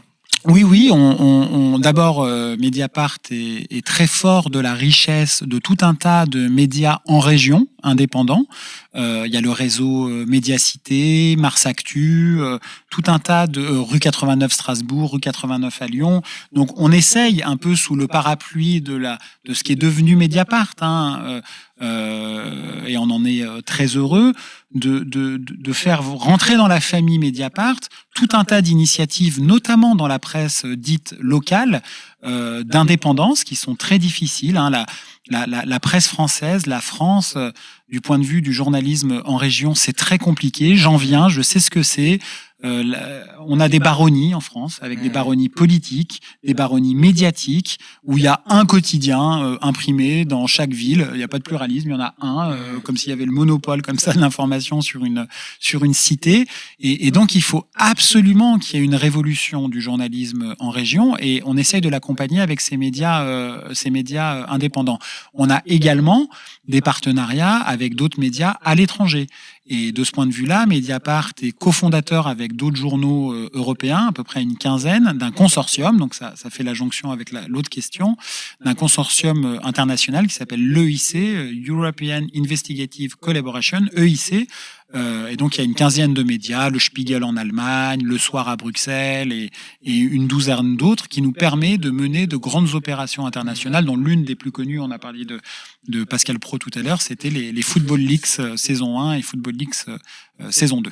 Ouais, puis il y a aussi la Déferlante, il y a aussi... Bien sûr, absolument, je les ai pas toutes citées, absolument, Bondi Blog, Déferlante, la lettre du musicien, enfin voilà, En attendant Nado sur la critique littéraire, enfin bon, la liste des collaborations de Mediapart est très vaste, parce que notre cœur est très grand et notre maison commune est immense. Très bien. JP Chapeau nous dit, ça vous fait quoi quand on vous a demandé sur France Inter si la transparence en politique était une cause de la méfiance envers les institutions, et cette fois-ci, tu as plus de 8 minutes pour parler. Ouais, non, si je l'ai pas vu venir, mais c'était, oui, parce donc qu'en plus, ça venait d'une chercheuse qui s'appelle Chloé Morin, qui a fait une note pour la Fondation Jean Jaurès. Pour la Fondation Jean Jaurès, merci, je trouvais plus le nom de la fondation. Note dont le présupposé, dont le cœur d'argumentation est de considérer que, en fait, la transparence depuis l'affaire Cahuzac, au lieu de calmer la défiance vis-à-vis du pouvoir politique, n'a fait que l'augmenter.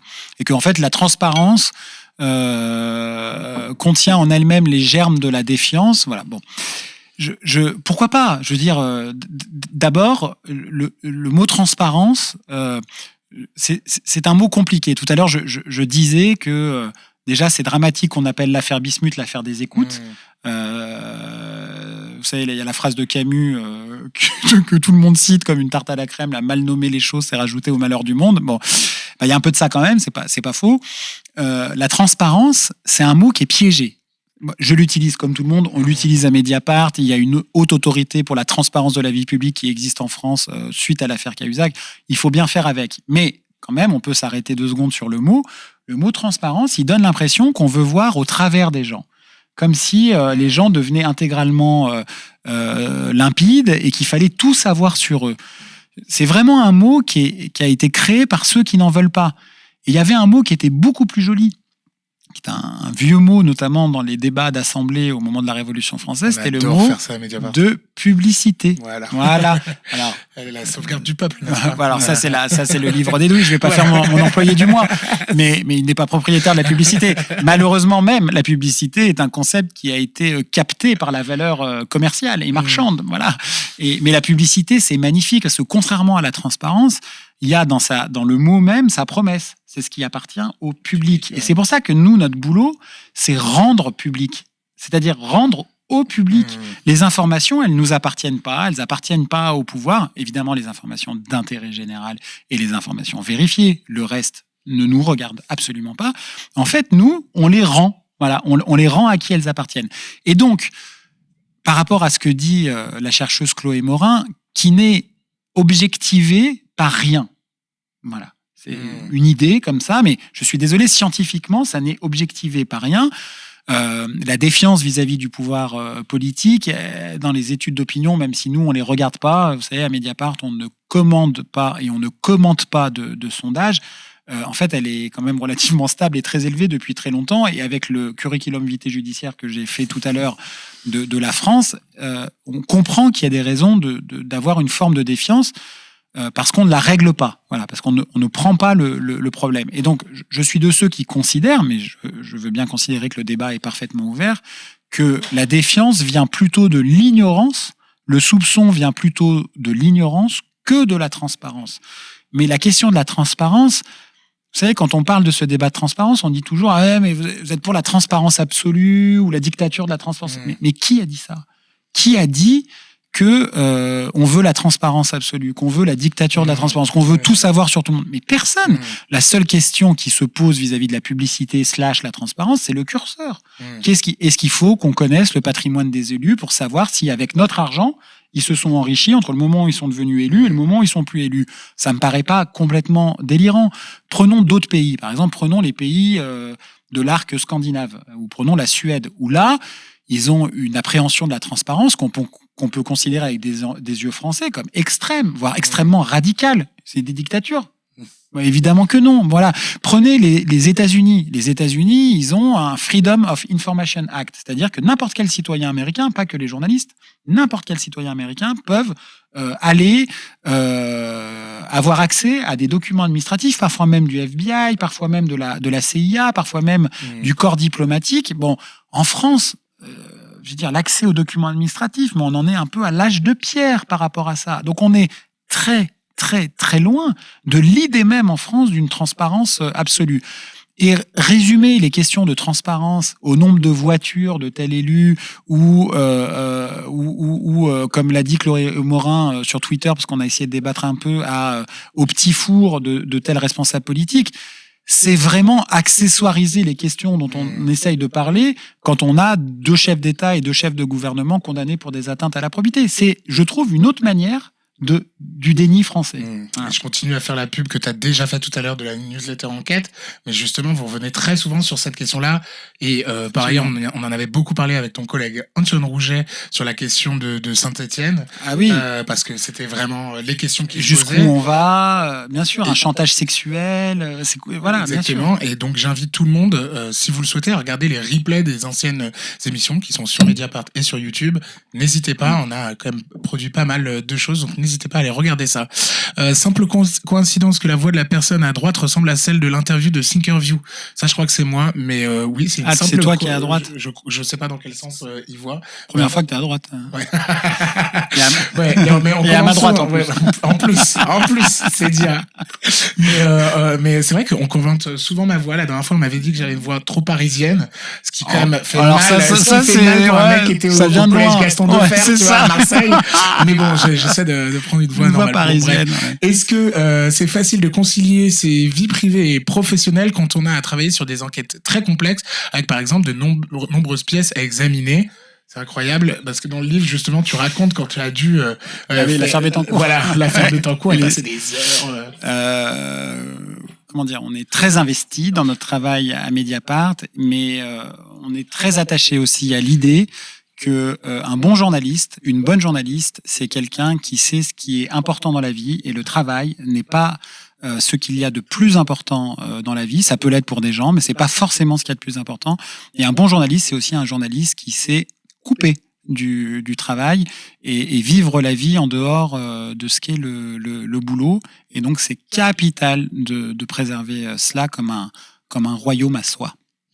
Waouh, c'est beau, c'est bien dit. Yannis Stock nous dit off investigation, Blas, Bastamag, etc. C'est pas une question. Non, mais voilà, il très en bien. existe beaucoup. Formidable. Il y a Nomad TV qui dit en Normandie, il y a le poulpe. Dont on est dont partenaire, on est absolument, partenaire. absolument. Ensuite, tac. Hop, je me suis perdu. Ah oui, est-ce que le problème que soulève Madame Morin là Vas-y. Alors, il y a Métacinabre. Est-ce que le problème que soulève Madame Morin, donc Madame Morin, c'est Chloé Morin, chercheuse qui a fait la fameuse note pour la fondation, j'allais dire Abbé Pierre. Non. Jean Jaurès. Sur est-ce que la transparence n'est pas le moteur de la défiance?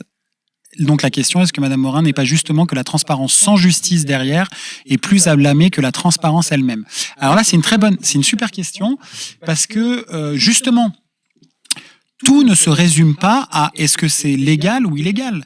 Tout ne se résume pas à est-ce que ça a été jugé légal ou illégal, parce que nous, on n'est pas des policiers, on n'est pas des procureurs, on n'est pas des juges. Parfois, on nous traite de procureurs. Soit dit en passant, j'ai jamais trouvé que c'était un gros mot d'être traité de procureur, de juge ou de policier. Je suis petit-fils de gendarme et fils de policier qui est devenu ensuite avocat. Mais il se trouve que c'est pas notre rôle social. Voilà, on n'est ni policier frustré, ni procureur, ni juge, on est journaliste. Et donc, nous, notre boulot, c'est pas de révéler des illégalités. D'ailleurs, on peut pas les qualifier avant même c'est les juges, la justice qui qualifie ça. Donc nous, on révèle des faits vérifiés d'intérêt public, je répète beaucoup ça, j'en suis désolé, qui permettent de discuter entre nous et de rendre au public ce qui lui appartient. Vis-à-vis des questions de transparence, évidemment que la publicité, la transparence n'a pas que vocation à révéler de la corruption ou des faits qu'on pourrait considérer potentiellement comme illégaux. Ça permet notamment de regarder quelque chose qui n'est pas illégal, qui est le conflit d'intérêts. Le conflit d'intérêts, c'est un problème de situation quand une personne est dépositaire en elle-même d'intérêts divergents. Voilà. Le conflit d'intérêts, par exemple, certaines déclarations d'intérêt, c'est comme ça qu'elle s'appelle sur le site de la Haute Autorité pour la transparence de la vie publique, permet de comprendre si des gens et notamment des responsables publics, notamment gouvernementaux, se trouvent dans des situations de conflit d'intérêts. Un conflit d'intérêts qui est consommé, c'est-à-dire que là on part du problème de situation à un problème d'action, ça peut être illégal. Là, ça s'appelle la prise illégale d'intérêt ou le trafic d'influence. Mais si on se déporte sur autre chose, l'optimisation fiscale, c'est incroyablement légal. Et même on peut considérer que le problème de l'optimisation fiscale, c'est sa légalité. Mais c'est parfaitement légal et ça ne doit pas nous empêcher d'en parler. Quand, prenons l'exemple de Cache Investigation et il révèle l'affaire LuxLeaks, formidable journaliste Édouard Perrin qui met au jour comment un petit État, le Luxembourg, appauvrit tous ses voisins européens en ayant mis en place avec des multinationales des systèmes d'optimisation fiscale agressif. Bon, c'est parfaitement légal ce qui a été fait. Il n'en demeure pas moins que c'est un sujet majeur au cœur de l'Union européenne. Et pourtant, c'était parfaitement légal. Donc moi, je suis pas du tout pour qu'on sépare entre légal et illégal, d'abord parce qu'on n'est pas là pour le dire, et que par ailleurs, la qualité du journalisme ne se juge pas à l'aune de la décision pénale. Je donne deux exemples qui n'ont rien à voir avec Mediapart. Comme ça, on est tranquille. Bon. Prenez l'affaire des micros du Canard enchaîné. Dans les années 70, le pouvoir politique en place était persuadé que le Canard enchaîné était un satellite de l'Union soviétique. Bon. Et donc, il est demandé au service secret intérieur, ça s'appelait la DST, c'est la DGSI d'aujourd'hui, d'aller poser des micros dans les futurs locaux du Canard enchaîné. Le Canard enchaîné découvre tout ça, dépose plainte. Bon. Non-lieu. Est-ce que ça veut dire que des micros n'ont pas été posés par la DST? Bien sûr que les micros ont été posés par la DST, mais non lieu. Donc pénalement, légalement, ça n'a pas été jugé. Autre affaire que connaît bien notre grand chef à plume Edoui Plenel, l'affaire des Irlandais de Vincennes. Les Irlandais de Vincennes, c'est cette fois sous la présidence Mitterrand, un groupe antiterroriste qui était rattaché à l'Élysée, suite à une campagne d'attentats au début des années 80 en France, fabrique des preuves pour accuser des militants de la cause irlandaise d'être les auteurs des attentats. C'est une pure forgerie. On a créé des faux coupables. Edoui révèle au monde le subterfuge, l'affaire des Irlandais de Vincennes, ça va faire trembler la présidence de François Mitterrand. Bon, il y a des poursuites, il y a des mises en examen, et finalement, devant la cour d'appel, tout est annulé, tout tombe, il n'y a plus de dossier. Donc ça n'a pas été jugé comme illégal. Est-ce que pour autant, ça veut dire que les gendarmes de l'Élysée n'ont pas créé des faux coupables? Bien sûr que si. Donc là où je veux en venir, c'est que bien sûr que ce qui se passe dans l'enceinte judiciaire nous intéresse et on doit le raconter, on doit regarder ça avec attention. Mais ça n'est pas l'alpha et l'oméga pour juger la qualité du journalisme. Très bien. Tu as plein de messages quand même de remerciements, de fans, etc. C'est tout à fait réciproque. Oui, j'ai failli exploser de rire tout à l'heure. Il y en a un qui a dit Je l'ai vu, ton super sourire. Patrice Arfi. Ah oui, j'ai vu, Et il y c'est a très rien souvent qui me aussi. fait plus rire que juste se tromper de prénom. C'est un peu absurde. Je crois que dans la dernière émission, désolé Anna, Anna a appelé Valentine Auberti, elle l'a appelé Valérie Auberti. Je ne sais pas d'où, je ne sais pas pourquoi. Et juste, c'est le truc qui me bute le plus. Venez, qui on me fait l'appelle comme ça, Valérie. Il y avait un journaliste qui l'avait appelé Valentino Berti. Ah oui, je En me pensant que rappelle, c'était- Valentino Berti, c'était je me un rappelle homme. de ça. Ouais, Oui, ça c'était vous a pendant Media beaucoup Crash. fait rire, Oui, ouais. je m'en souviens. Est-ce que vous avez, alors Terence nous dit, est-ce que vous avez pu discuter avec des magistrats anticorruption sur le sentiment vis-à-vis de la prise en compte par le monde politique de l'appel de Genève En 1996. L'appel de Genève, ça avait été notamment initié par le journaliste Denis Robert, qui avait réussi à mettre autour de la table plusieurs juges financiers de plusieurs pays différents. Il y avait le magistrat, dans mon souvenir, Renaud von Rumbeck en France, il y avait un procureur qui s'appelait Bertossa en Suisse, et ils étaient, je sais pas, 5 ou 6, à lancer un appel pour améliorer la lutte anticorruption et dire la gravité, un peu tout ce que j'essaye de raconter depuis tout à l'heure, et les enjeux internationaux que ça posait. Ça a été un moment très important à l'appel de Genève en 96, parce que justement, ça a permis de mettre au milieu de la table, un peu à l'agenda public, ces questions-là, ce qui est tout à fait aujourd'hui très éloigné des considérations politiques, comme on se le dit depuis tout à l'heure. Et oui, il y a eu un regain de la justice un peu financière autour de ces années-là.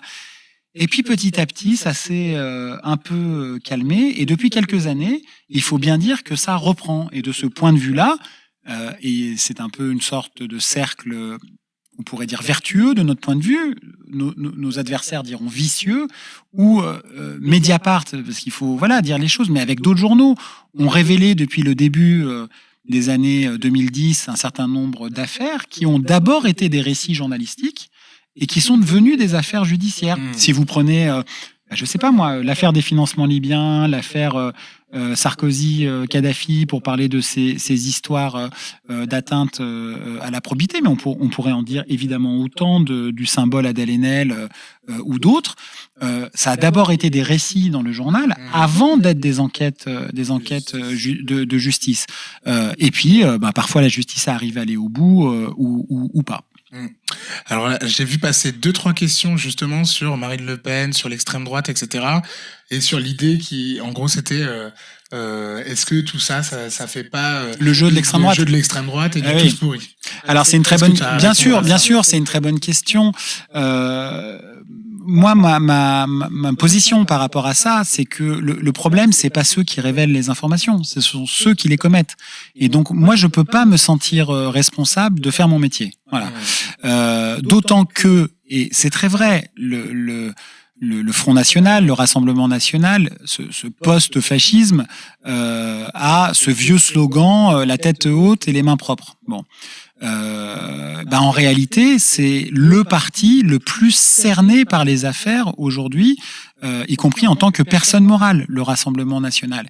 Et c'est un parti, alors là, dans sa logique orwellienne et d'inversion de tous les concepts, puisqu'aujourd'hui ils arrivent quand même à se faire passer pour le premier parti gaulliste, dont on n'aurait pas le droit de rappeler que ses origines sont du côté de la collaboration et de Pétain, dont on rappelle quand même que les statuts du Front National ont été déposés par un Waffen-SS. Hein. Bon, voilà, ils peuvent monter, descendre. C'est ça l'histoire, c'est ça la généalogie de ce parti. Je crois que la généalogie est quelque chose d'important pour l'extrême droite.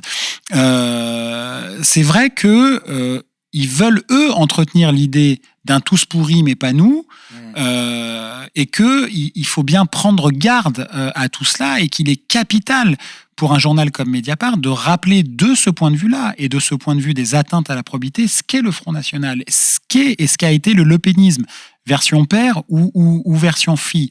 C'est pour ça que, par exemple, du point de vue des affaires, tout à l'heure je disais que c'était un révélateur formidable, eh bien le Front National, le Rassemblement National, c'est le parti de la souveraineté, c'est le parti de la fermeture des frontières. Ben, ils n'ont aucun problème à aller se financer à l'étranger. Là, on ferme pas les frontières pour aller chercher l'argent chez qui ? Chez un dictateur qui s'appelle Vladimir Poutine. Voilà. Donc, et ça, c'est Mediapart. Et ça, c'est le travail de Marine Turchi et de Karl Lasquet qui a permis, dès 2014, de révéler cela qui est toujours évidemment au cœur aujourd'hui, a fortiori avec l'invasion de l'Ukraine par les forces armées russes, de la discussion française. Donc, pour répondre à la question, en fait, ceux qui font le jeu de cela, c'est ceux qui commettent ces faits-là, et ceux qui regardent ailleurs. Ceux qui, par gêne, complaisance, embarras, intérêt, ne décident pas de prendre à bras-le-corps la question des atteintes à la probité en France. C'est ça qui, de mon point de vue, fait le jeu du Front National. On doit dire Marine Turchi ou Marine Alors, Turchi. on dit les deux. On peut dit dire les deux. Ouais. Je l'inviterai ici Ouais. rien que pour savoir. C'est ça. Parce que là, j'ai eu un doute quand je t'ai entendu le dire. Et d'ailleurs, elle signe une des enquêtes sur l'argent russe. Ouais, et bien sûr, National, le symbole Adèle Haenel. Oui. C'est elle aussi. Ouais. Ah ouais, elle a fait deux. Alors, pourquoi vous utilisez le mot post-fasciste ? Est-ce que tu... post-fasciste parce que avec l'Italie, avec Meloni. Ah oui, non, mais c'est plus c'est... parce que le fascisme originel est daté du début du XXe siècle, et donc c'est après, voilà. Ok. Mimi Marchand. Il y a des gens qui jettent des mots comme ça. Mimi Marchand. Ouf, Mimi Marchand. D'accord. Et lingots d'or de Papy Le Pen en Suisse aussi. Oui, je l'ai vu, l'interview de Marine chez Dave Duf. Très très bien. J'ai adoré, elle est excellente. Merveilleux chez Dave Duf. Au Poste. Exactement. Un concurrent de Abonnez-vous. Oui, tout à fait. Bâtard. Ah oui, c'est bien ça, parce que du coup, ça va être repris sur Je Twitter. rigole, Si, David. si. Non, mais en c'est plus, très bien pour notre émission. On va essayer de surfer là-dessus. Vous pensez quoi du virage de plus en plus marqué de la droite, mais également de la Macronie vers l'extrême droite ? Ah bah ça, je suis pas le mieux placé au journal pour y répondre, mais c'est vrai que c'est incroyable de voir à quel point les concepts, les mots de l'extrême droite ont irrigué le débat public impulsé par la Macronie. Et là, on pourrait dire exactement la même chose que ce que j'ai essayé de raconter dans un petit ouvrage que j'ai sorti à l'automne dernier, qui s'appelle Pas tiré d'affaires. Pour ceux que ça intéresse, c'est un livre court, dont le début est très proche de la fin. C'est chez Libelle. Voilà, c'est des petits livres d'intervention, comme on dit, c'est au Seuil, où je dis à quel point je suis attaché à la théorie de la fable de la grenouille. Alors, très rapidement, la fable de la grenouille, beaucoup d'entre vous doivent connaître ça. C'est formidable, cette opération de promotion. Grâce à toi, Tariq, merci. La fable de la grenouille, ça y est, c'est l'idée selon laquelle la théorie, qui est une fausse théorie scientifique, mais c'est une magnifique fable philosophique. Quand on met une grenouille dans une eau bouillante, elle s'échappe tout de suite du réceptacle parce que l'eau lui est intolérable. Mais si vous la mettez dans une eau tiède que vous réchauffez petit à petit, elle en vient à tolérer, au risque de sa propre mort, l'eau du réceptacle. Donc en fait, c'est une métaphore de l'accoutumance, la mithridisation, comme on dirait de manière médicale, etc. C'est exactement ce qu'on vit avec les atteintes à la probité, mais aussi, pour répondre à la question, avec l'extrême droite. C'est-à-dire à quel point la bataille culturelle de l'extrême droite, et à quel point, de ce point de vue-là, la Macronie, au lieu d'être un barrage, comme ils nous l'ont dit, font marchepied des concepts d'extrême droite. On en a un très bon exemple, ne serait-ce qu'aujourd'hui. Elisabeth Borne, la première ministre, qui a quand même le cuir épais avec tout ce qu'elle se prend de la part de son chef, Emmanuel Macron, qui a juste rappelé un fait historique, l'héritage pétainiste du Rassemblement national, Eh bien, elle s'est fait rappeler à l'ordre par Emmanuel Macron, qui l'a recadré, parce que avec Macron, on recadre sa première ministre, pour lui dire que ça, c'était des vieux mots des années 90 et qu'il ne fallait pas attaquer sur le terrain moral l'extrême droite, ça ne marche plus. Enfin, c'est pas une question de terrain moral, de terrain moral ou pas terrain moral. Ce sont des faits historiques. Ces gens viennent de la collaboration avec le nazisme. Voilà. Et donc, on peut essayer de réécrire l'histoire comme on veut, comme dans le ministère de la Vérité de 1984. Mais en fait, nous, journalistes, on est précisément requis pour rappeler les faits tels qu'ils sont. On dit bonjour aux gens qui nous rejoignent en retard. Vous pourrez regarder le début en replay. Je le fais parce que je l'ai pas beaucoup fait. Ce soir, si vous souhaitez vous abonner gratuitement pour 1 mois à Mediapart, vous pouvez le faire juste en dessous de cette vidéo pour découvrir tous les articles dont on parle depuis le début de cette émission. Ça se passe directement juste en dessous de cette vidéo si vous nous regardez en direct sur Twitch. Et si vous voulez vous abonner pour 10 ans plein pot, vous pouvez aussi. Vous pouvez aussi. Voilà, exactement. Financer cher Mediapart, allez-y. La presse libre et indépendante qui ne vit que de ses abonnements, sans Absolument. actionnaire, sans publicité. Sans subvention privée et privée, des sans GAFAM, sans papier, sans papier, sans... C'était ça le slogan au début, il y avait sans papier ni frontières. C'est ça, sans papier. Alors, j'avais vu une question, pas tiré d'affaire, c'est noté, merveilleux. La moralité, nanana, le FN. Ma théorie, c'est que certains... Propulser, ok. Écrire l'histoire, ok. Abonnez-vous. Merci encore une fois à Jade sous le pseudo @Larigot qui nous met le lien pour s'abonner. Merveilleux. Bah, je pense que vu que là on a une petite pause dans les questions, on va passer au traditionnel moment Père Castor, si vous êtes d'accord. Hop là. Père Castor, Oui, la légende de la grenouille est faite. Ouais. Même deux histoires. Oui, C'est vrai que pour le coup, on aime les faits à Mediapart. Mais je l'ai dit, c'est scientifiquement, une théoriquement, je l'ai dit, c'est une théorie qui ne tient pas scientifiquement, mais parce que des gens, mais ils ont tout à fait raison, mais des scientifiques ont testé la théorie de la grenouille et en fait ça n'a pas marché. C'est vieux, hein, ça. Je crois que la première fois c'est au 19e siècle que ça a été développé, mais ça ne marche pas scientifiquement, ça marche philosophiquement. La condition animale, mon Dieu. Alors, j'ai perdu le chat. Je suis en train de rechercher le chat que je vais retrouver dans 2 secondes. Mais en attendant, on va faire le fameux Père Castor. Je le trouve plus. Je vais relancer. Hein. Hop. Donc, toi, tu nous as proposé. Je les ai évidemment pas mis sur. Je les ai pas mis là, mais ils vont être dans le chat. Tu nous as proposé donc un bouquin, une série et un groupe. T'as été bon élève. T'as vu? T'as fait les 3. Et donc, le bouquin. Ouais. Est-ce que tu te rappelles ce que tu as choisi? Bien sûr, j'avais choisi La Note américaine d'un journaliste américain que j'adore, qui s'appelle David Grann, G-R-A-2-N, qui est un journaliste du New Yorker, donc le journal surchic de New York, l'hebdomadaire new-yorkais, qui a été le laboratoire d'un journalisme littéraire dont je suis très client. Et David Grann est un journaliste merveilleux que la France a découvert grâce, je ne sais pas si vous voyez ces petits livres, aux éditions Alia. C'est des tout petits livres qu'il y avait souvent devant la caisse dans les librairies.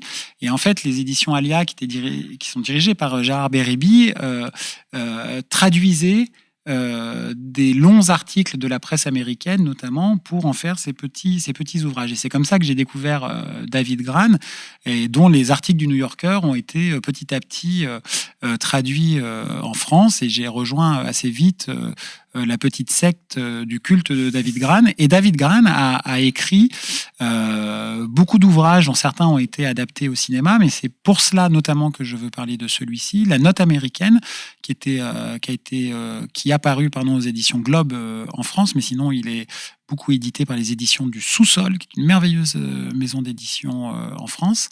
La Note américaine, c'est le livre dont est inspiré le nouveau film de Martin Scorsese, qui a été présenté à Cannes. Je suis un immense fan du cinéma de Martin Scorsese. Et alors, c'est un livre, j'allais dire un roman, mais c'est un roman sans fiction, c'est de la littérature sans fiction, qui raconte l'histoire d'Indiens d'Amérique, les Osages, qui était, comme on le sait, parmi les personnes les moins bien traitées au moment de la naissance de l'État américain. Il y a quand même eu un génocide des Indiens aux États-Unis. Il en restait quelques-uns, notamment ces Indiens-là, qu'on a décidé, le pouvoir politique avait décidé de leur donner une terre aride, non cultivables pour les parquer quelque part au fin fond de la campagne américaine. Il se trouve que ces terres n'étaient pas si arides que ça puisqu'elles étaient gorgées de pétrole.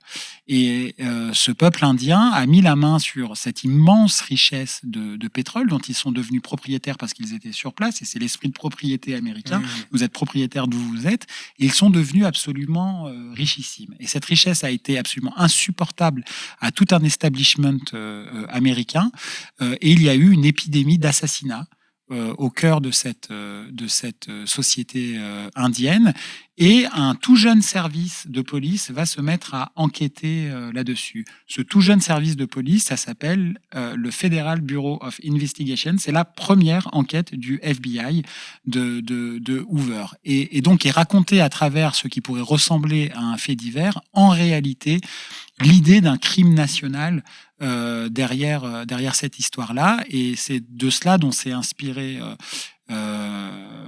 Martin Scorsese pour faire son nouveau film, dont on voit au-delà des films de mafia merveilleux, notamment évidemment les Affranchis, mais comment Scorsese, depuis Gangs of New York ou d'autres, raconte les tréfonds du crime américain, du crime de la société américaine, avec toujours cette approche très chrétienne qu'il a parfois sur la rédemption, est-ce qu'on peut se racheter de ses fautes, y compris quand c'est celle de sa propre nation.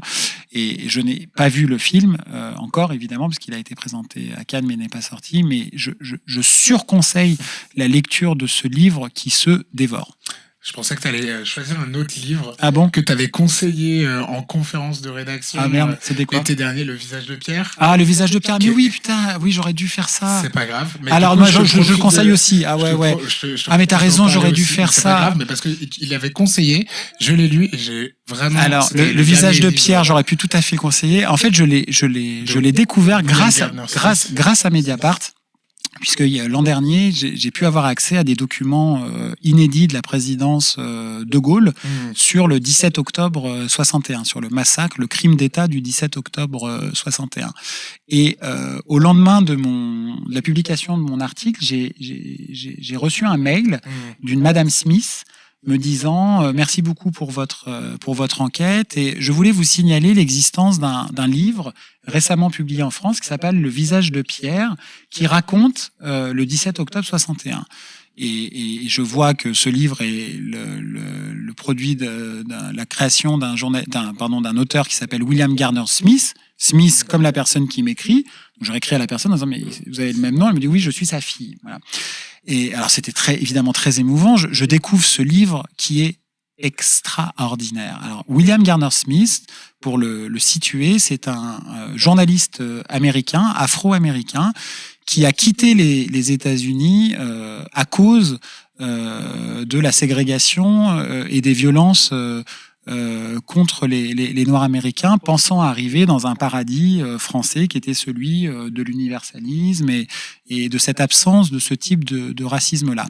C'est un journaliste qui a travaillé notamment pour l'agence France-Presse, qui était aussi critique littéraire, et c'est un journaliste qui, arrivant dans les années 50 en France, va découvrir le Paris du jazz, le Paris de Miles Davis, le Paris intellectuel, le Paris de la nouvelle vague, le Paris qui sera ensuite celui des cahiers du cinéma, ce Paris bouillonnant, et il va découvrir que en effet, le racisme n'a pas la même nature qu'aux États-Unis, mais que, entre guillemets, c'est son expression, les nègres en France, ce sont les Algériens.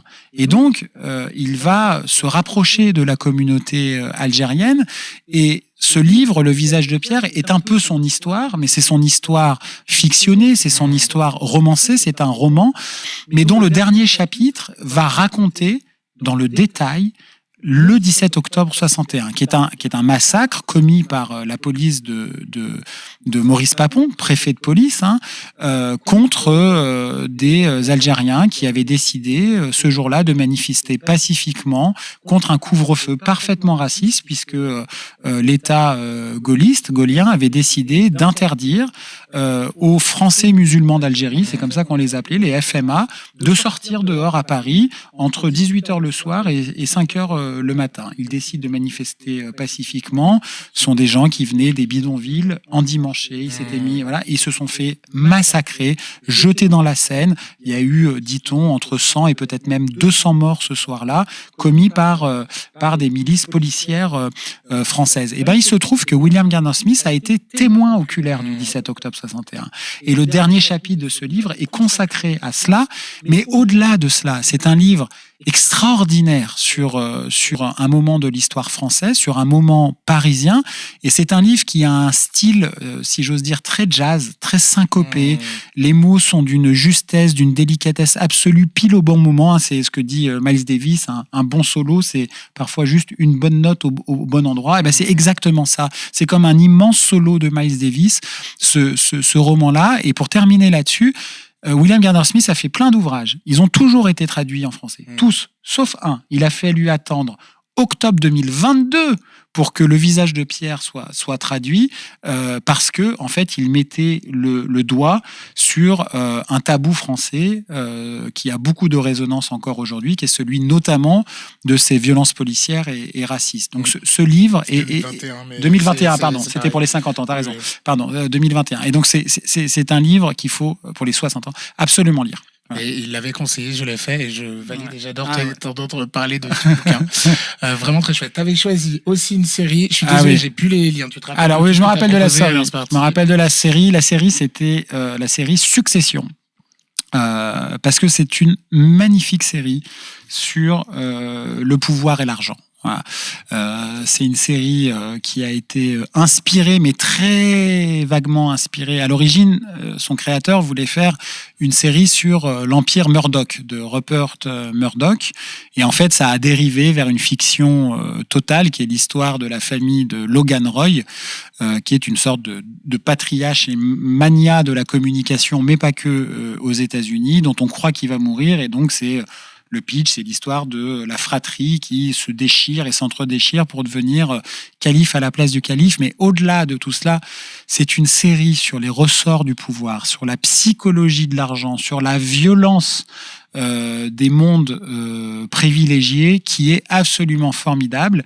Et le dernier épisode de la dernière saison a été diffusé hier. Je n'ai pas encore eu le temps de le lire, donc ne spoilez, de le regarder. Donc ne spoilez pas, s'il vous plaît. C'est une série formidable, surtout sa saison 1, sa saison 2, moins sa saison 3, sa saison 4 est une épiphanie. Voilà. Évidemment, ça n'atteindra jamais la qualité de The Wire, qui est évidemment la série absolument indépassable, et son maître David Simon, qui est notre maître à tous, évidemment. Très bien. Et du coup, tu as proposé aussi de la musique. Ah oui, j'avais proposé un groupe que j'ai découvert, que j'adore, complètement foutraque, complètement joyeux, complètement dansant. Alors attention, c'est assez dur à prononcer. Ça s'appelle Vulfpeck, LFPECK. C'est une sorte de collectif, ça va, ça vient. Il y a un concert, pour ceux que ça intéresse, qu'il faut absolument regarder. C'est un concert qu'ils ont fait au Madison Square Garden. Vous pourrez... les Twitchers connaissent bien The Wire ou Vulfpeck, Dragon Gaze. Vous pouvez regarder le concert de Vulfpeck au Madison Square Garden à New York. C'est un grand moment de joie. Et en plus, ils font de la musique klezmer absolument géniale. Voilà. Toi, tu joues de la musique, non, il paraît? Oui, je fais de la musique. Ah oui, Vulfpeck, voilà. Ah, trop bien. Voilà, il y a des gens. Vulfpeck. Ouais, moi je joue de la guitare. Il m'arrive parfois de me produire dans des bars ou autour de chez moi, voilà. Ou en vidéo pendant le confinement. Oui, non, voilà, c'était arrivé une fois. On n'a pas la vidéo. Voilà. Désolé. Vulfpeck, ouais, trop bien. Mais il y a plein de gens qui. Il y a une communauté. Moi, et donc, mais ils sont incroyables. Et non, mais il faut les voir. Enfin, moi, mon rêve, évidemment, de les voir sur scène, mais ils passent peu à Paris. Je guette comme ça, là, mais je les vois pas passer. Enfin, à Paris ou même en France ou même en Europe. Voilà. Très bien. Eh bien, écoute, je crois qu'on va s'arrêter là. Merci beaucoup. Mais merci à toi, Tariq. Je vais te laisser Abonnez-vous. rentrer chez toi, Voilà. dire mes dernières petites annonces d'émission et tu reviens quand tu veux. Ben, c'est trop sympa. J'y vais maintenant ou tu... Oui, non. Ah, c'est bon, je peux y aller. Et moi, je finis. Ah, Joe Dart à la basse, ben, bien sûr, avec, ben, voilà. Où tu peux rester pour Non, parler mais de on a, Vivek pendant... il y a le groupe du guitariste, oui, Cory Wong, il s'appelle le guitariste, qui a aussi un groupe, c'est très funk, voilà. Voilà, merci. Voilà, Cory Wong, qui passe en octobre à Paris. On aura toutes les informations. Ciao. Merci beaucoup. On te lit dans Mediapart et ciao, à plus tard. On te lit dans Mediapart. Comme je l'ai déjà dit, il y a pas très longtemps, vous pouvez vous abonner gratuitement sous cette vidéo, mais aussi de façon tout à fait traditionnelle en soutenant Mediapart. Le livre dont on a parlé depuis tout à l'heure, Mediapart, 15 grandes enquêtes, il sera disponible dès ce vendredi 2 juin dans toutes les librairies. Donc achetez-le, offrez-le, parlez-en autour de vous. C'est aussi comme ça qu'on soutient Mediapart. La semaine dernière et les semaines précédentes, on vous a parlé du questionnaire. On vous demande de répondre à quelques questions, si vous le souhaitez, sur cette émission pour nous améliorer, savoir si vous préférez le moment où on lit l'article, le moment où questions-réponses, etc. Il y a plein de questions. Et vu qu'on est hyper sympa et que on tire au sort quelques personnes qui répondent, une personne qui répond à ce questionnaire et qui recevra chez lui ou chez elle le dernier livre d'Edoui Plenel, dédicacé. Et le tirage au sort pour ce livre, c'est la semaine prochaine. Donc il vous reste juste une semaine et Jade a mis le lien dans le chat pour répondre à ce questionnaire et je le mettrai aussi sur la vidéo YouTube. Donc si vous nous regardez sur YouTube, ce sera aussi sur YouTube et si vous nous regardez sur Mediapart, ce sera aussi dans l'article Mediapart.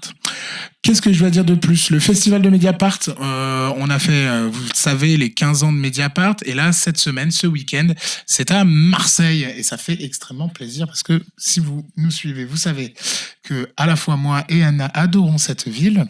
Donc voilà, ce 3 juin, à partir de 14h à la Friche, Belle de Mai, avec Edoui Plenel, Fabrice qui était là, il y aura Pascal Pascariello, toujours du pôle enquête, Michael Correa du pôle écologie, Violette Artaud de Mars Actu, donc on en a parlé pendant l'émission. Il y aura aussi Lucie Delaporte du pôle société, Benoît Gilles de Mars Actu, et après il y a plein d'autres gens que je ne connais pas de Mars Actu, Géraldine Delacroix, etc. Donc venez, ça va être bien. Et en plus, il me semble, ça finit à quelle heure ? Ça finit assez tôt. Mais normalement, je sais pas si ça a déjà commencé, mais à la Friche, le soir de la fin du printemps et du début de l'été, il y a des soirées gratuites en haut. Mais bref, venez, ça va être génial. Et la semaine prochaine, vous retrouvez donc Anna qui sera avec Jérôme Ourdeau pour parler de la surveillance bioéthique. Donc ça va être très très intéressant. Je suis en train de chercher ma petite musique de fin. Voilà. Je regarde dans le chat ce que vous dites, histoire que je ne rate rien.